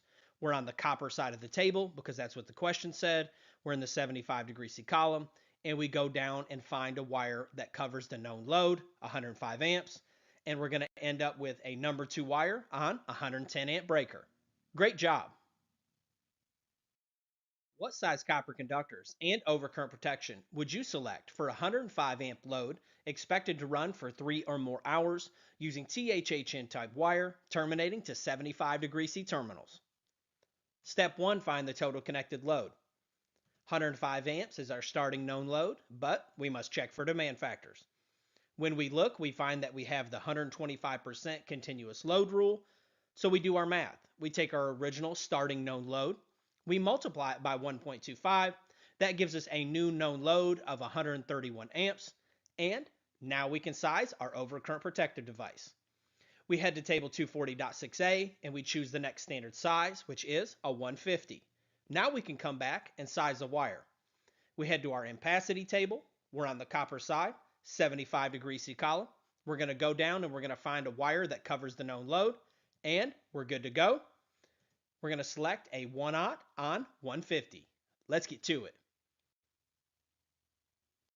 What size copper conductors and overcurrent protection would you select for a 50 amp load expected to run for 3 or more hours using THHN type wire terminating to 75 degree C terminals? Step 1, we're going to find the total connected load. Our starting known load is 50 amps, but we must check for demand factors. We see that it's a continuous load, so we're going to have our 125% rule. We take our starting known load, multiply it by 1.25, and that gives us a new known load of 62.5. Now we can size our overcurrent protective device. We head to our table, we choose the next standard size, which in this case is going to be a 70. Now let's size our wire. Heading to our primary ampacity table, We're going to be on the copper side of the table in the 75-degree C column, and we find a wire that meets or exceeds the known load. When we do, we find that it needs to be a 6-gauge wire on a 70-amp breaker. Great job. This is end of lesson 9.3. You can head over to electricalexamcoach.com to check out our pro version. I am the electrical code coach, and my bargain is that these videos will add value to you, and you will in turn go out and add value to others. Let's get to it. Hey everyone, welcome back. I am the electrical code coach from electricalexamcoach.com, and this is lesson 9.4 in our video series. And in this lesson, we're going to be sizing the overcurrent protective devices and wire for commercial and dwelling unit services and feeders. We're actually going to start with commercial because it's easier, believe it or not. Always remember that we're going to select our overcurrent protective device first, and then choose our wire size. Also, the overcurrent protective device size is the size of the service. If we're sizing services and we select a 200 amp overcurrent protective device, whether it's a breaker or fuse, based off the size of the load, and we go to the next size up and it ends up being a 200, that means we have a 200 amp service. And it's very important for us to understand that before we move on in the program, that if I'm sizing services and I end up with a 200 amp overcurrent protective device, and that is the main breaker on that service, that is now a 200 amp service. Let's get to it. What size main breaker and copper conductors would you select for a business with a total calculated load of 80,000 VAs on a 120/208 three-phase system on 75-degree C terminals? Step 1, find our total connected load. In this case, they've already given us the 80,000 VAs, but we have to do that little bit of pre-work first on all of our three-phase calculations like we learned before. We take 1.732, we multiply it by our system voltage, which is 208, and that gives us that 360 value. Now we can divide just like normal. We take the 80,000 VAs, divide it by the 360, and that gives us a 222 amp known load by which we can size our breaker and our wire by. But first, we must check for demand factors. In this case, there are no demand factors, so we can size like normal. Let's size our overcurrent protective device first, based off of 222 amps. We head to table 240.6a, and we choose the next standard size. And in this case, it's going to be a 225. Now we can size our wire. We head to our primary ampacity table. We're going to be on the copper side of the table in the 75-degree C column, and we need to go down and find a wire that covers 222 amps. And in this case, we're going to select a 4-aught. When we put it on a 4-aught wire, we're going to select D, and we're all done. That's why we chose to do commercial first, because it's going off of all the things that we previously built in these lessons with no additional rules. In a few moments, we're going to be on residential, and you'll find that there are a couple extra codes that we need to know about. Let's get to it. What size copper wire would you select for a service with a 125 amp main breaker and a total connected load of 118 amps on a commercial building with a 120/208 service on 75-degree C terminals? Step 1, we're going to find our total connected load. In this case, they give it to us. It's 118 amps, but we must check for demand factors. In this case, there are no demand factors, so we're going to carry on. Normally, we would size our overcurrent protective device, but if you notice in the question, they've already done that for us. So all we have to do is size our wire. We're going to head to our primary ampacity table and find a wire that is good for 118 amps. We go down, we slide down the 75-degree C column on the copper side, and we're going to find that we select a number 1. And in the testing center on the Electrical Exam Coach website, you'll have more variants of this and practice of this, but that's how easy it is with commercial. First size the breaker based off the known load, and then you're going to size the wire. It really is that simple. Now let's dive into residential and learn a few more codes. Now let's learn how to size dwelling unit services and feeders in between 1 and 400 amps. This applies to single-family dwelling units and the individual units of two-family and multifamily dwelling units, and it's affectionately called the 83% rule. The next few slides are very dense, so I want you to slow down, take your time, watch it as many times as you need, but I know that you can do it. Keep up the great work. Let's imagine that we have a dwelling, and the first thing we're going to do is find our total connected load. Let's imagine that it's 47,000 VAs on a 240 volt system. That gives us 195.83. We would round up to 196 and go size our main breaker. And the main breaker would be a 200. That's the next standard size. We now have a 200 amp service. Now the next step normally would be to size the wire at 196 amps, right? That's our known load. We can just follow our normal ampacity rules. Well, not with services that are in between 1 and 400 amps. And let me show you what I mean. Let's all head to page 800 if you're in the 17, this table if you're in the 20, and this table if you're in the 2023. This is technically called the 83% rule, but I'm not going to force you to do the longhand math. I'm going to take you to these tables that are in the NEC that are almost like a cheat sheet that makes this super easy to apply and understand. Let's get to it. Once we get to our table, we work all of our tables from top to bottom, left to right, using those headings to navigate the table. On the left-hand side, we're going to find the size of the service and feeder, and this is listed in amps. And you'll notice that it only goes to 400 because the rules that we're learning right now only apply to services and feeders that feed the entire dwelling in between 1 and 400 amps. And I've got a great graphic illustration in the next slide to show you when it does and does not apply. On the next column over, we're going to see the copper side if we decide to use copper, and then aluminum if you decide to use an aluminum. So what you do is size your service. You come down here. Let's imagine it's a 100 amp service and you want to use copper. You slide over and it tells you what size wire to use. It makes it super simple. Now let's put it to practice. Now let's find out when this rule does and does not apply. Let's imagine that we have a single family dwelling. We have the meter socket outside, we have the riser, and we have a back-to-back panel, kind of an old school setup. We have the wire going up the riser and the wire going inside. Technically, this is all service wire all the way to that main breaker, and the 83% rule does apply here, as long as it's in between 1 and 400 amps. Now let's imagine that we have a main breaker outside, we have the service riser, and we have a main sub panel inside.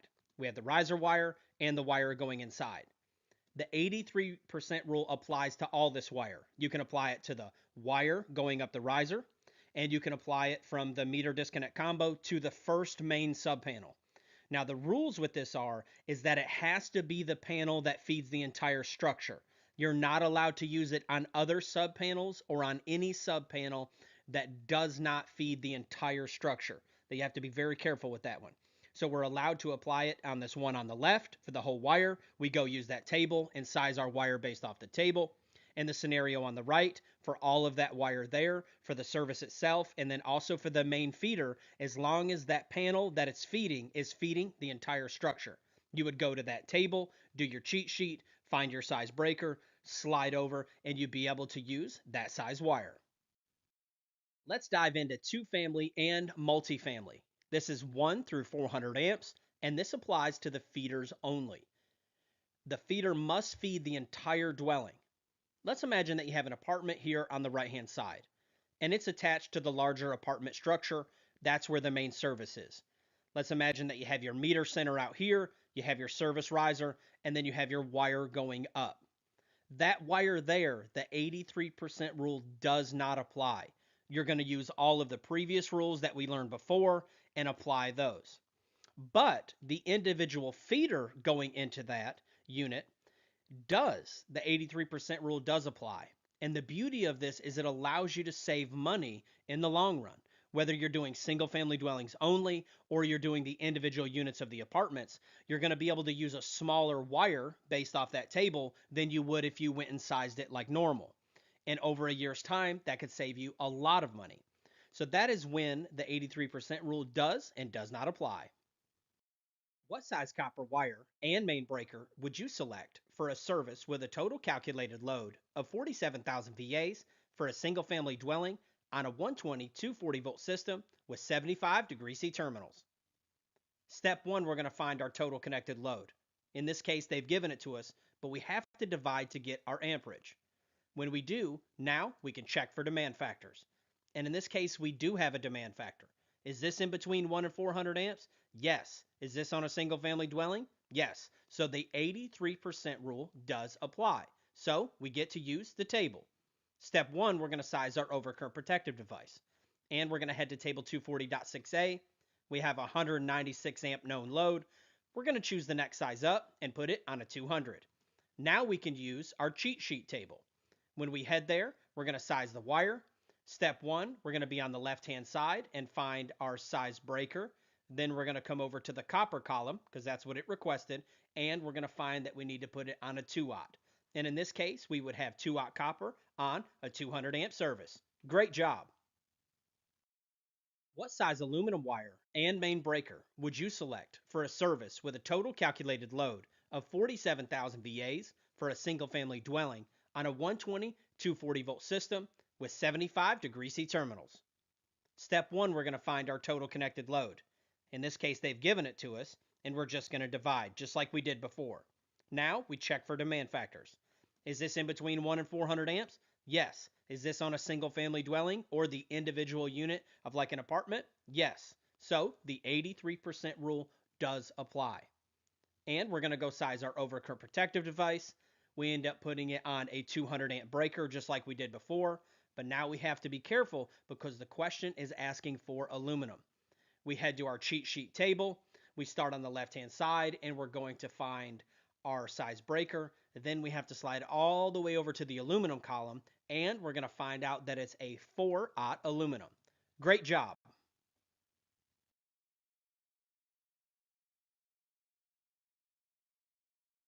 That's the end of lesson 9.4. When it comes to these type questions, the only way to beat it is through repetition. And the best way to do that is at electricalexamcoach.com. We teach you so much more inside of the quizzes that we don't get the chance to cover inside the videos. There are so many different nuances, different levels, and just topics that we haven't covered on video that we cover inside of those quizzes that are in the testing center at electricalexamcoach.com. I am the Electrical Code Coach, and my bargain is that these videos will add value to you, and you will in turn add value to others. Let's get to it. Hey everyone, welcome back. I am the Electrical Code Coach from electricalexamcoach.com, and this is lesson 9.5 in our video series. And in this lesson, we're going to be learning about bundling adjustments and ambient temperature corrections. These are a subset of ampacity. And remember, ampacity is just how many amps the wire can handle safely under its conditions of use without exceeding its temperature rating. Bundling adjustments work like this. When wires are bundled, like in a pipe for example, they have less ability to dissipate the heat and it reduces how many amps the wire can handle safely. Ambient temperature corrections are like this. If wires are run in an extremely hot ambient temperature, it reduces how many amps the wire can handle safely. We're going to learn about these one at a time. Let's get to it. Let's dive into bundling adjustments. Let's take a look at our primary ampacity table. I want you to turn there now. And these values down below this table are true if, well, the question is if what? If you look at the paragraph above the table, the one that I said we would come back and look at later, it's got some parameters there. It says, hey, these are the ampacities of these conductors if, and the first if that we're going to look at is if there are not more than 3 current carrying conductors inside of a cable, pipe, or even buried in the earth together. Let's take a look at it. Let's imagine that we have a piece of conduit here and we pulled in a black, red, blue, and an equipment grounding conductors. What this table is saying is that those ampacity values listed down below in this table are true as long as you have not more than 3 current carrying conductors in a cable, pipe, or raceway. If you do have more than that, then we have to do what's called a bundling adjustment.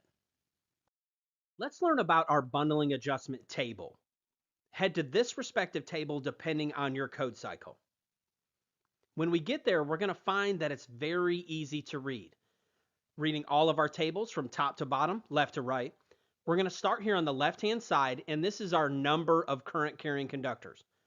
Let's imagine we have this conduit, and we end up with 6 current carrying conductors. So we're going to slide down until we find our range, and we fall in the 4 to 6 range. Then we need to slide over and find our adjustment factor, which is just another demand factor, which is something you're very familiar with at this point in the program. Let's imagine we have a wire that's 50 amps. We take that 50 amp wire and we multiply it by 0.80, which was our demand factor. And we end up with a wire that is now only good for 40 amps. What they're saying is because the amount of wires inside of this pipe or cable, that the wire cannot dissipate the heat safely. So you have to reduce how many amps the wire can handle. So the new allowable ampacity of this wire is only 40 amps. Up until this point, we've had all hot conductors inside of our conduit. But what happens if we add in a neutral? Is it considered a current carrying conductor? What about grounding conductors? Are they considered current carrying conductors? Well, let's learn how to count conductors now. Now let's learn about current carrying conductor counting, because we're only going to be counting the current carrying conductors.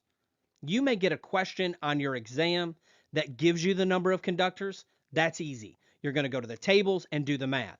But you may get a question on your exam that asks you in a scenario of wires, how many of them are current carrying conductors? The first one's easy. All ungrounded conductors. All of the hots are going to be considered current carrying conductors under normal circumstances. The second one is the neutral of a line to neutral load, meaning if we have a light bulb and it draws 1 amp on a 120 volt circuit, there's going to be 1 amp going in on the hot and there's going to be 1 amp flowing back on the neutral. So it is as well a current carrying conductor. Same thing with a 3-phase 4-wire neutral. We're not going to be dinking around trying to calculate the unbalanced load. We're just going to count it as a current carrying conductor. Then the 3-phase nonlinear neutral load. Nonlinear loads come from large fluorescent lighting or from large computer data centers. You're going to count its neutral as well. Grounding conductors, no, they do not count, and that's one of the easiest ones. You don't have to count those as a current carrying conductor. If we have no adjustment will be made if we have nipples that are 24 inches or less. Let's imagine we have a panel over here on the right-hand side. We put a panel on the left side. We want to run a short nipple that's 24 inches or less. This does not count in our bundling adjustment. Now let's talk about choosing from the right column. And this is the last step before we're actually able to start doing questions. Up until this point, we've always chosen, most of the time, from the 75-degree C column. Now, there'll be times that we choose from the 60, and this is where we start choosing from the 90. 99% of the time, you're going to choose from the 90 anytime that you're doing bundling adjustments or temperature corrections. We're going to choose from that 90-degree C column. We're getting ready to do practice questions, and you'll understand that more fully as we proceed. What is the allowable ampacity of a number 4 copper conductor with 9 current carrying conductors in a piece of 1-inch EMT? Step 1, we're going to verify that our conductors are listed in the 90-degree C column. We head to our primary ampacity table on the copper side, and we make sure that THHN is listed. If it's not listed there, for the purpose of exam prep, I just want you to go to whatever column that it is listed in and do the math. Now, we're going to find our starting ampacity in the 90-degree C column. We head to our primary ampacity table. It's wanting a number 4 conductor, so we start on the left-hand side.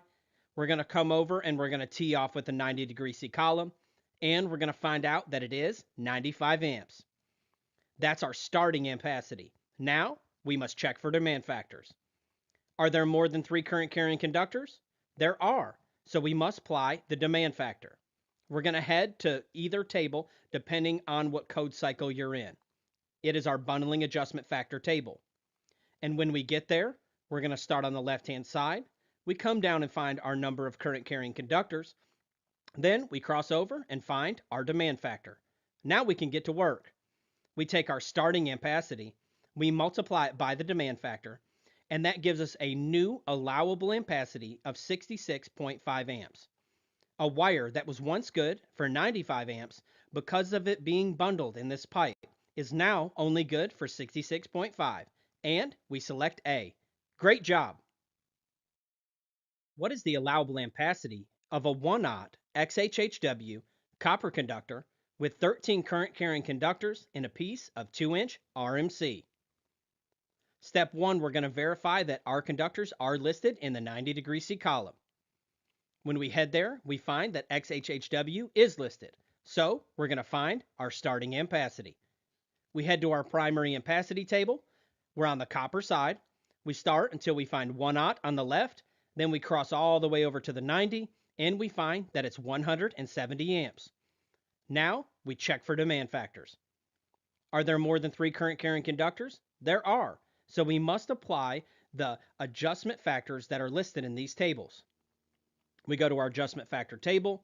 We're going to start on the left-hand side and find our number of current carrying conductors. Then we cross over and find that it's 50%. We take that and do our math. We take our starting ampacity multiplied by the bundling adjustment factor. Then we're going to have a new reduced ampacity of 85 amps. Great job. What is the allowable ampacity of a number 6 THHN aluminum conductor with 6 current carrying conductors in a piece of 3/4-inch EMT?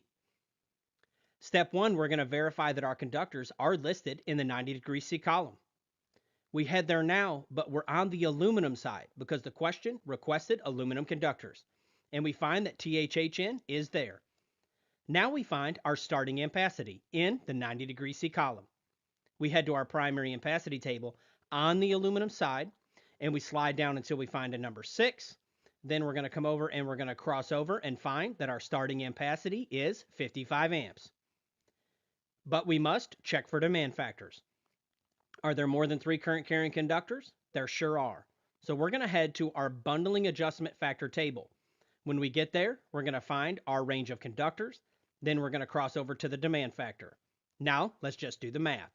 We take our starting ampacity multiplied by 0.80, and that gives us a new reduced allowable ampacity of 44 amps.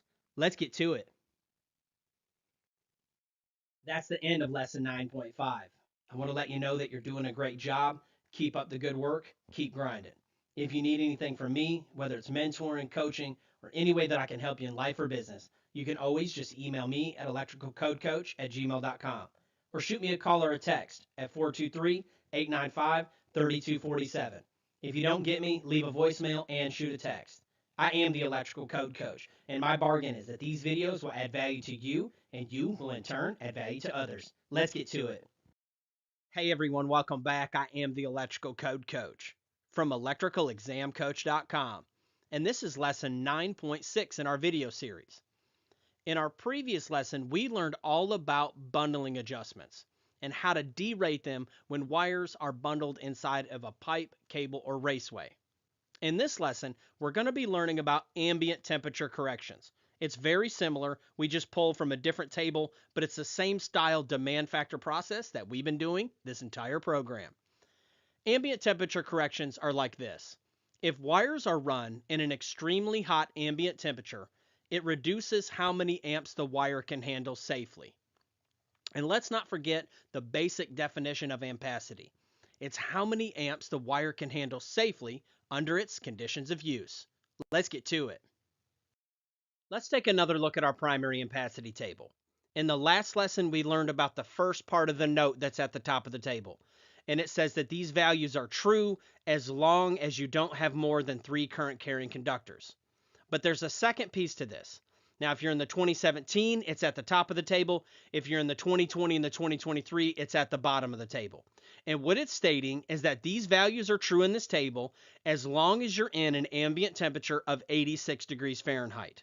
Anytime you get outside of that ambient temperature, you're going to have to do an ambient temperature correction.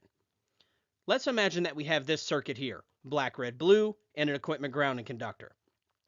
Well, we know from the previous lesson that we will not have to do a bundling adjustment on this one because there's not more than 3 current carrying conductors.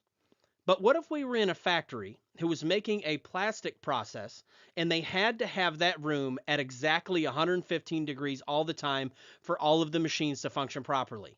That's what we're going to learn about in this lesson when you run into those scenarios and you're pulling circuit conductors. Now let's learn about our temperature corrections table. Go ahead and head to your code cycles table number now. Pause the video if you need to.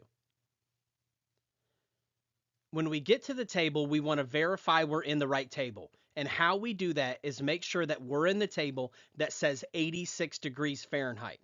We do not want to be in the table that says 104 degrees Fahrenheit. The table looks identical, but it'll have all the wrong numbers that you need. So you want to make sure that you're in the table that says 86 degrees Fahrenheit. Then if you're able to in your state, I want you to highlight that table. Just highlight the title of it. So when you're flipping through and doing these questions, you're going to know that you're in the right table and you don't have to second guess yourself. Once we know that we're in the right table, let's break down the table. On the left-hand side, we're going to find our column in Celsius. And that's if your actual ambient temperature is in degrees Celsius. You would start on the left-hand side, find the degrees in Celsius, and then finish the process that we're getting ready to learn.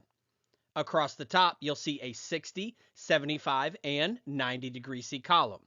And those correspond with the 60, 75, and 90 degree C columns of our starting ampacity table. Then on the right-hand side, you'll notice degrees Fahrenheit. And that's if your ambient temperature is listed in degrees Fahrenheit. Let me give you an example. Let's imagine that we have this circuit here with our black, red, blue in it. And we have our equipment grounding conductor. Then let's imagine we're in an ambient temperature of 115 degrees Fahrenheit. We would start on the right-hand side and we would find 115 degrees. Then we would come over to the 90 degree C column and we would find our correction factor. And all it is another demand factor. And let's imagine that we had a wire that was 50 amps before we started. We found out that it was installed in an ambient temperature of 115 degrees. And we found out that our correction factor was 0.82. All we would have to do is take our starting ampacity, multiply it by 0.82, and we would end up with a new allowable ampacity of 41 amps. Great job. Let's talk about choosing from the right column. Just like with bundling adjustments, 99.9% of the time, we're going to be choosing from the 90 degree C column for our starting ampacity. And then we have to make sure that we choose from the 90 degree C column in our temperature corrections factor table. In the event of it not being listed there, we're likely going to choose from the 75 if it's listed there, but we have to make sure that we choose from the 75 over here as well. But that would be under very rare circumstances when you are in the testing center. But I just want you to know about it just in case. And one thing that I do want to mention at this point in the program is NM cable. NM cable is Romex, and it is actually allowed to be chosen from the 90 degree C column. Romex is just a trade name. They also have Southwire and other trade names. But in the code book, it's called NM cable. And for the purpose of bundling adjustments and temperature corrections, you're allowed to choose from the 90 degree C column when doing those calculations. What is the allowable ampacity of a THHW number 6 copper conductor with an ambient temperature of 142 degrees terminating to 75 degree C terminals? Step 1, we're going to verify that our conductors are listed in the 90 degree C column. We head there and look for THHW, and sure enough, it's right there. Now we're going to find our starting ampacity in the 90 degree C column. We head back to that table. We're going to start over here and find our number 6. Then we're going to cross over and find its ampacity in the 90 degree C. And in this case, it's 75. We're going to take our number 6 at 75. Now we're going to check for demand factors. Is the ambient temperature greater than 86 degrees Fahrenheit? It is, so there will be a demand factor. We're going to head to our respective table depending on our code cycle. And we're going to go find our correction factor. When we get there, we're going to start on the right-hand side because the question stated it in Fahrenheit. Then we're going to go down until we find our range of temperature. Ours was 142 degrees. Then we're going to slide over and find our correction factor. And remember, it's just a demand factor. Now, what we're going to do is we're going to head back and do our math. We take our starting ampacity multiplied by the correction factor, and that gives us a new allowable ampacity of 48.75, and we select B. Great job! What is the allowable ampacity of a number 10 THWN-2 copper conductor that is installed in an area with an ambient temperature of 145 degrees Fahrenheit. Step 1, we're going to verify that our conductors are listed in the 90° C column. We head to the table, we look for THWN-2, and sure enough, they're there. Now let's find our starting ampacity in the 90° C column. We head back to the table, we come down and find our number 10 on the left, and we cross over to 40 amps. Now we check for demand factors. Is the ambient temperature greater than 86 degrees Fahrenheit? It sure is. We're going to head to our table and find our correction factor. We're going to start on the right-hand side because it's Fahrenheit. We come down and find our range of temperature, which is 145, and we slide over and find our correction factor is 0.65. Now we go back and we take our starting ampacity multiplied by 0.65, and that gives us a new allowable ampacity of 26 amps, and we select D. What is the allowable ampacity of a 2-aught XHHW copper conductor that's installed in an area with an ambient temperature of 68 degrees Celsius? Step 1, we're going to verify that our conductors are listed in the 90° C column. When we head to the table, sure enough, they're there. Now let's find our starting ampacity. We're going to go to the table, start on the left-hand side. We're going to find 2-aught copper, then we're going to cross over and find 195 amps. Now we check for demand factors. Is the ambient temperature greater than 30 degrees Celsius? It sure is. So we know that there will be a demand factor. We head to our correction factor table, and in this time we're going to start on the left-hand side because it was listed in degrees Celsius. But we have to be careful to cross all the way back over to the 90 because that's the column that we chose from. And we find that our correction factor is 0.58. We take our starting ampacity, multiply it by the correction factor, and that gives us our new allowable ampacity of 113.1 amps, and we select A. Let's get to it. That's the end of lesson 9.6. You can head over to electricalexamcoach.com for practice questions and different variants of these type of questions. I am the Electrical Code Coach, and my bargain is that these videos will add value to you, and you will in turn add value to others. Let's get to it. Now we're going to learn about sizing motor conductors. 430 is one of the largest articles in the code book, so I'm only going to show you what you're going to be testing on. When sizing normal motor conductors, you will use the motor FLC and not the FLA nameplate. FLC stands for full load current, and that's a value that we find inside the code book. The FLA nameplate rating is typically the amperage value that they've stamped on the motor's nameplate. Remember how we've learned previously that every piece of equipment has a nameplate, and it'll say things like what voltage the equipment is and what the amperage is. Well, on motors, they'll typically stamp an amperage, but that's the FLA. So when we're sizing normal motor conductors, we're actually going to use the FLC, and I'm getting ready to teach you how to find that value. We're going to find these values in table 430.248, and that's for single phase. It's on page 321 of the 2017 or page 332 of the 2020. I want you to head there now, pause the video if you need to, and we're getting ready to go over this table. I'll give you a little hint. If you are able to tab your code book, there is a motor FLC tab that will take you right there. So the first thing that we do when we get to this table is we read the black bold heading. It says full load current in amperes for single phase alternating current motors. Great, I feel like we're in the right table. I would go ahead and take a moment, and if you can, and highlight that right there where it says full load current, and then highlight the word single phase. Okay? Highlight the word full load current and single phase. Now continuing to read the table from top to bottom, left to right, using the black bold headings to navigate the table, we're going to start on the left-hand side. And if you notice there, you have your horsepower. That's going to be whatever the horsepower of the motor is. Now across the top, all of those black bold headings are respective voltages. Okay? So what you do is you go to your horsepower, and then you come over and you tee off with whatever voltage your motor or your question states. Okay? So, and one thing I want to note is that these are nominal voltages. So although it says 115 at the top, it would also include 120.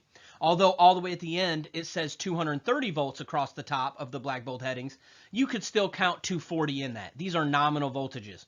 Another tip I want to give you is that even if the motor is a single phase motor, but your question states 208 volts, you use whatever column your question states. Don't try to use reasoning and say, well, 208 is only three phase. Whatever your question states, just do it that way. Now let's all head to table 430.250. That's for our three-phase motors. It's on page 322 of the 2017 and on page 333 of the 2020. And when we get there, it's going to be very similar. We always read the black bold heading. It says full load current for three-phase motors. I want you to highlight full load current and three-phase motors if you're allowed to highlight in your state. When we go to read this table, we're going to read it just the same. We start on the left-hand side. It's going to be our respective horsepower. And then coming across the top are our voltages. Again, I want to warn you, make sure that whatever the question states, you choose from that voltage. So even if it doesn't make sense, if they put 230 volts on a three-phase system, just do whatever the question states, okay? Don't try to change the reasoning there because it's very easy to do. So if the question stated a 7.5 horsepower motor on three-phase with 230 volts, you would go over and select an FLC of 22 amps, okay? And if it said a 7.5 horsepower motor for 208 volts, you would go over and tee off and find out that it has an FLC of 24.2 amps, okay? Now let's learn about some more ground rules for motors. You're going to multiply the FLC by 125%, okay? They consider motors continuous duty. Remember how we learned about continuous load and continuous duty previously? Well, it's the same thing. They're assuming that all motors are continuous duty, except, remember this is the National Exception Code, okay? Except when you're dealing with these certain circumstances, okay? For conductors on motors that are under 1200 RPM, that are intermittent duty, multi-speed, or high torque, you're actually going to use the nameplate FLA current rating. And for each one of these, there's going to be individual rules that apply. I'm only going to teach you in our lesson the ones that you're probably going to be tested on, okay? So, and I'm going to say this over and over in every slide so you don't have to worry about remembering that right now. If it's a normal motor conductor, you're going to multiply the FLC by 125%. If it's any one of these other motors, under 1200 RPM, intermittent duty, multi-speed, or high torque, and your question will say that in there. And I'm going to teach you how to watch for these red flags. You're actually going to use the FLA rating. Why the code book doesn't stick with FLC or FLA only, I don't know, and I wish they would simplify it. Also, one thing I want to note for motor conductors. Remember in the ampacity lesson, we learned that 14 gauge wire can only go on a 15 amp breaker, 12 gauge wire can only go on a 20 amp breaker, and 10 gauge wire can only go on a 30 amp breaker? Well, with motors, these limitations do not apply. Those rules do not apply. So, now that we've set the ground rules, let's get to it. What size copper conductors would you select for a 3 horsepower, 208 volt, 3-phase motor that has an FLA nameplate rating of 9 amps terminating to 75 degree C terminals?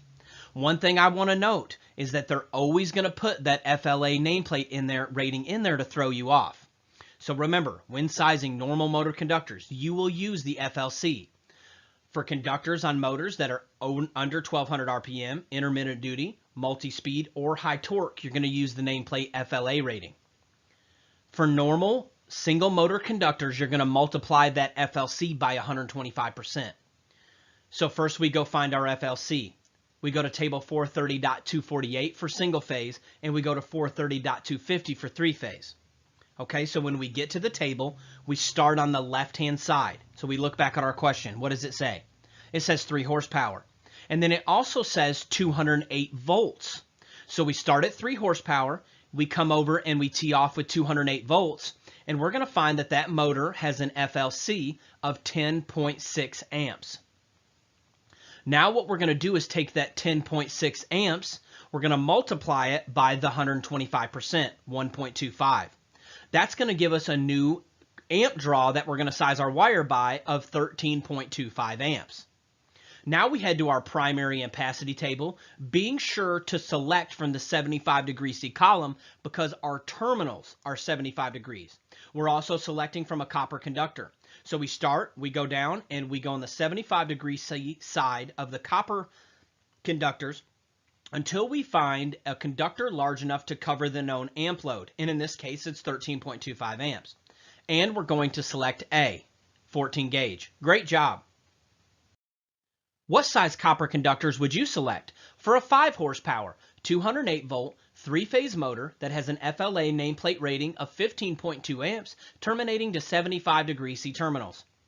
Remember, when sizing normal motor conductors, you will use the FLC.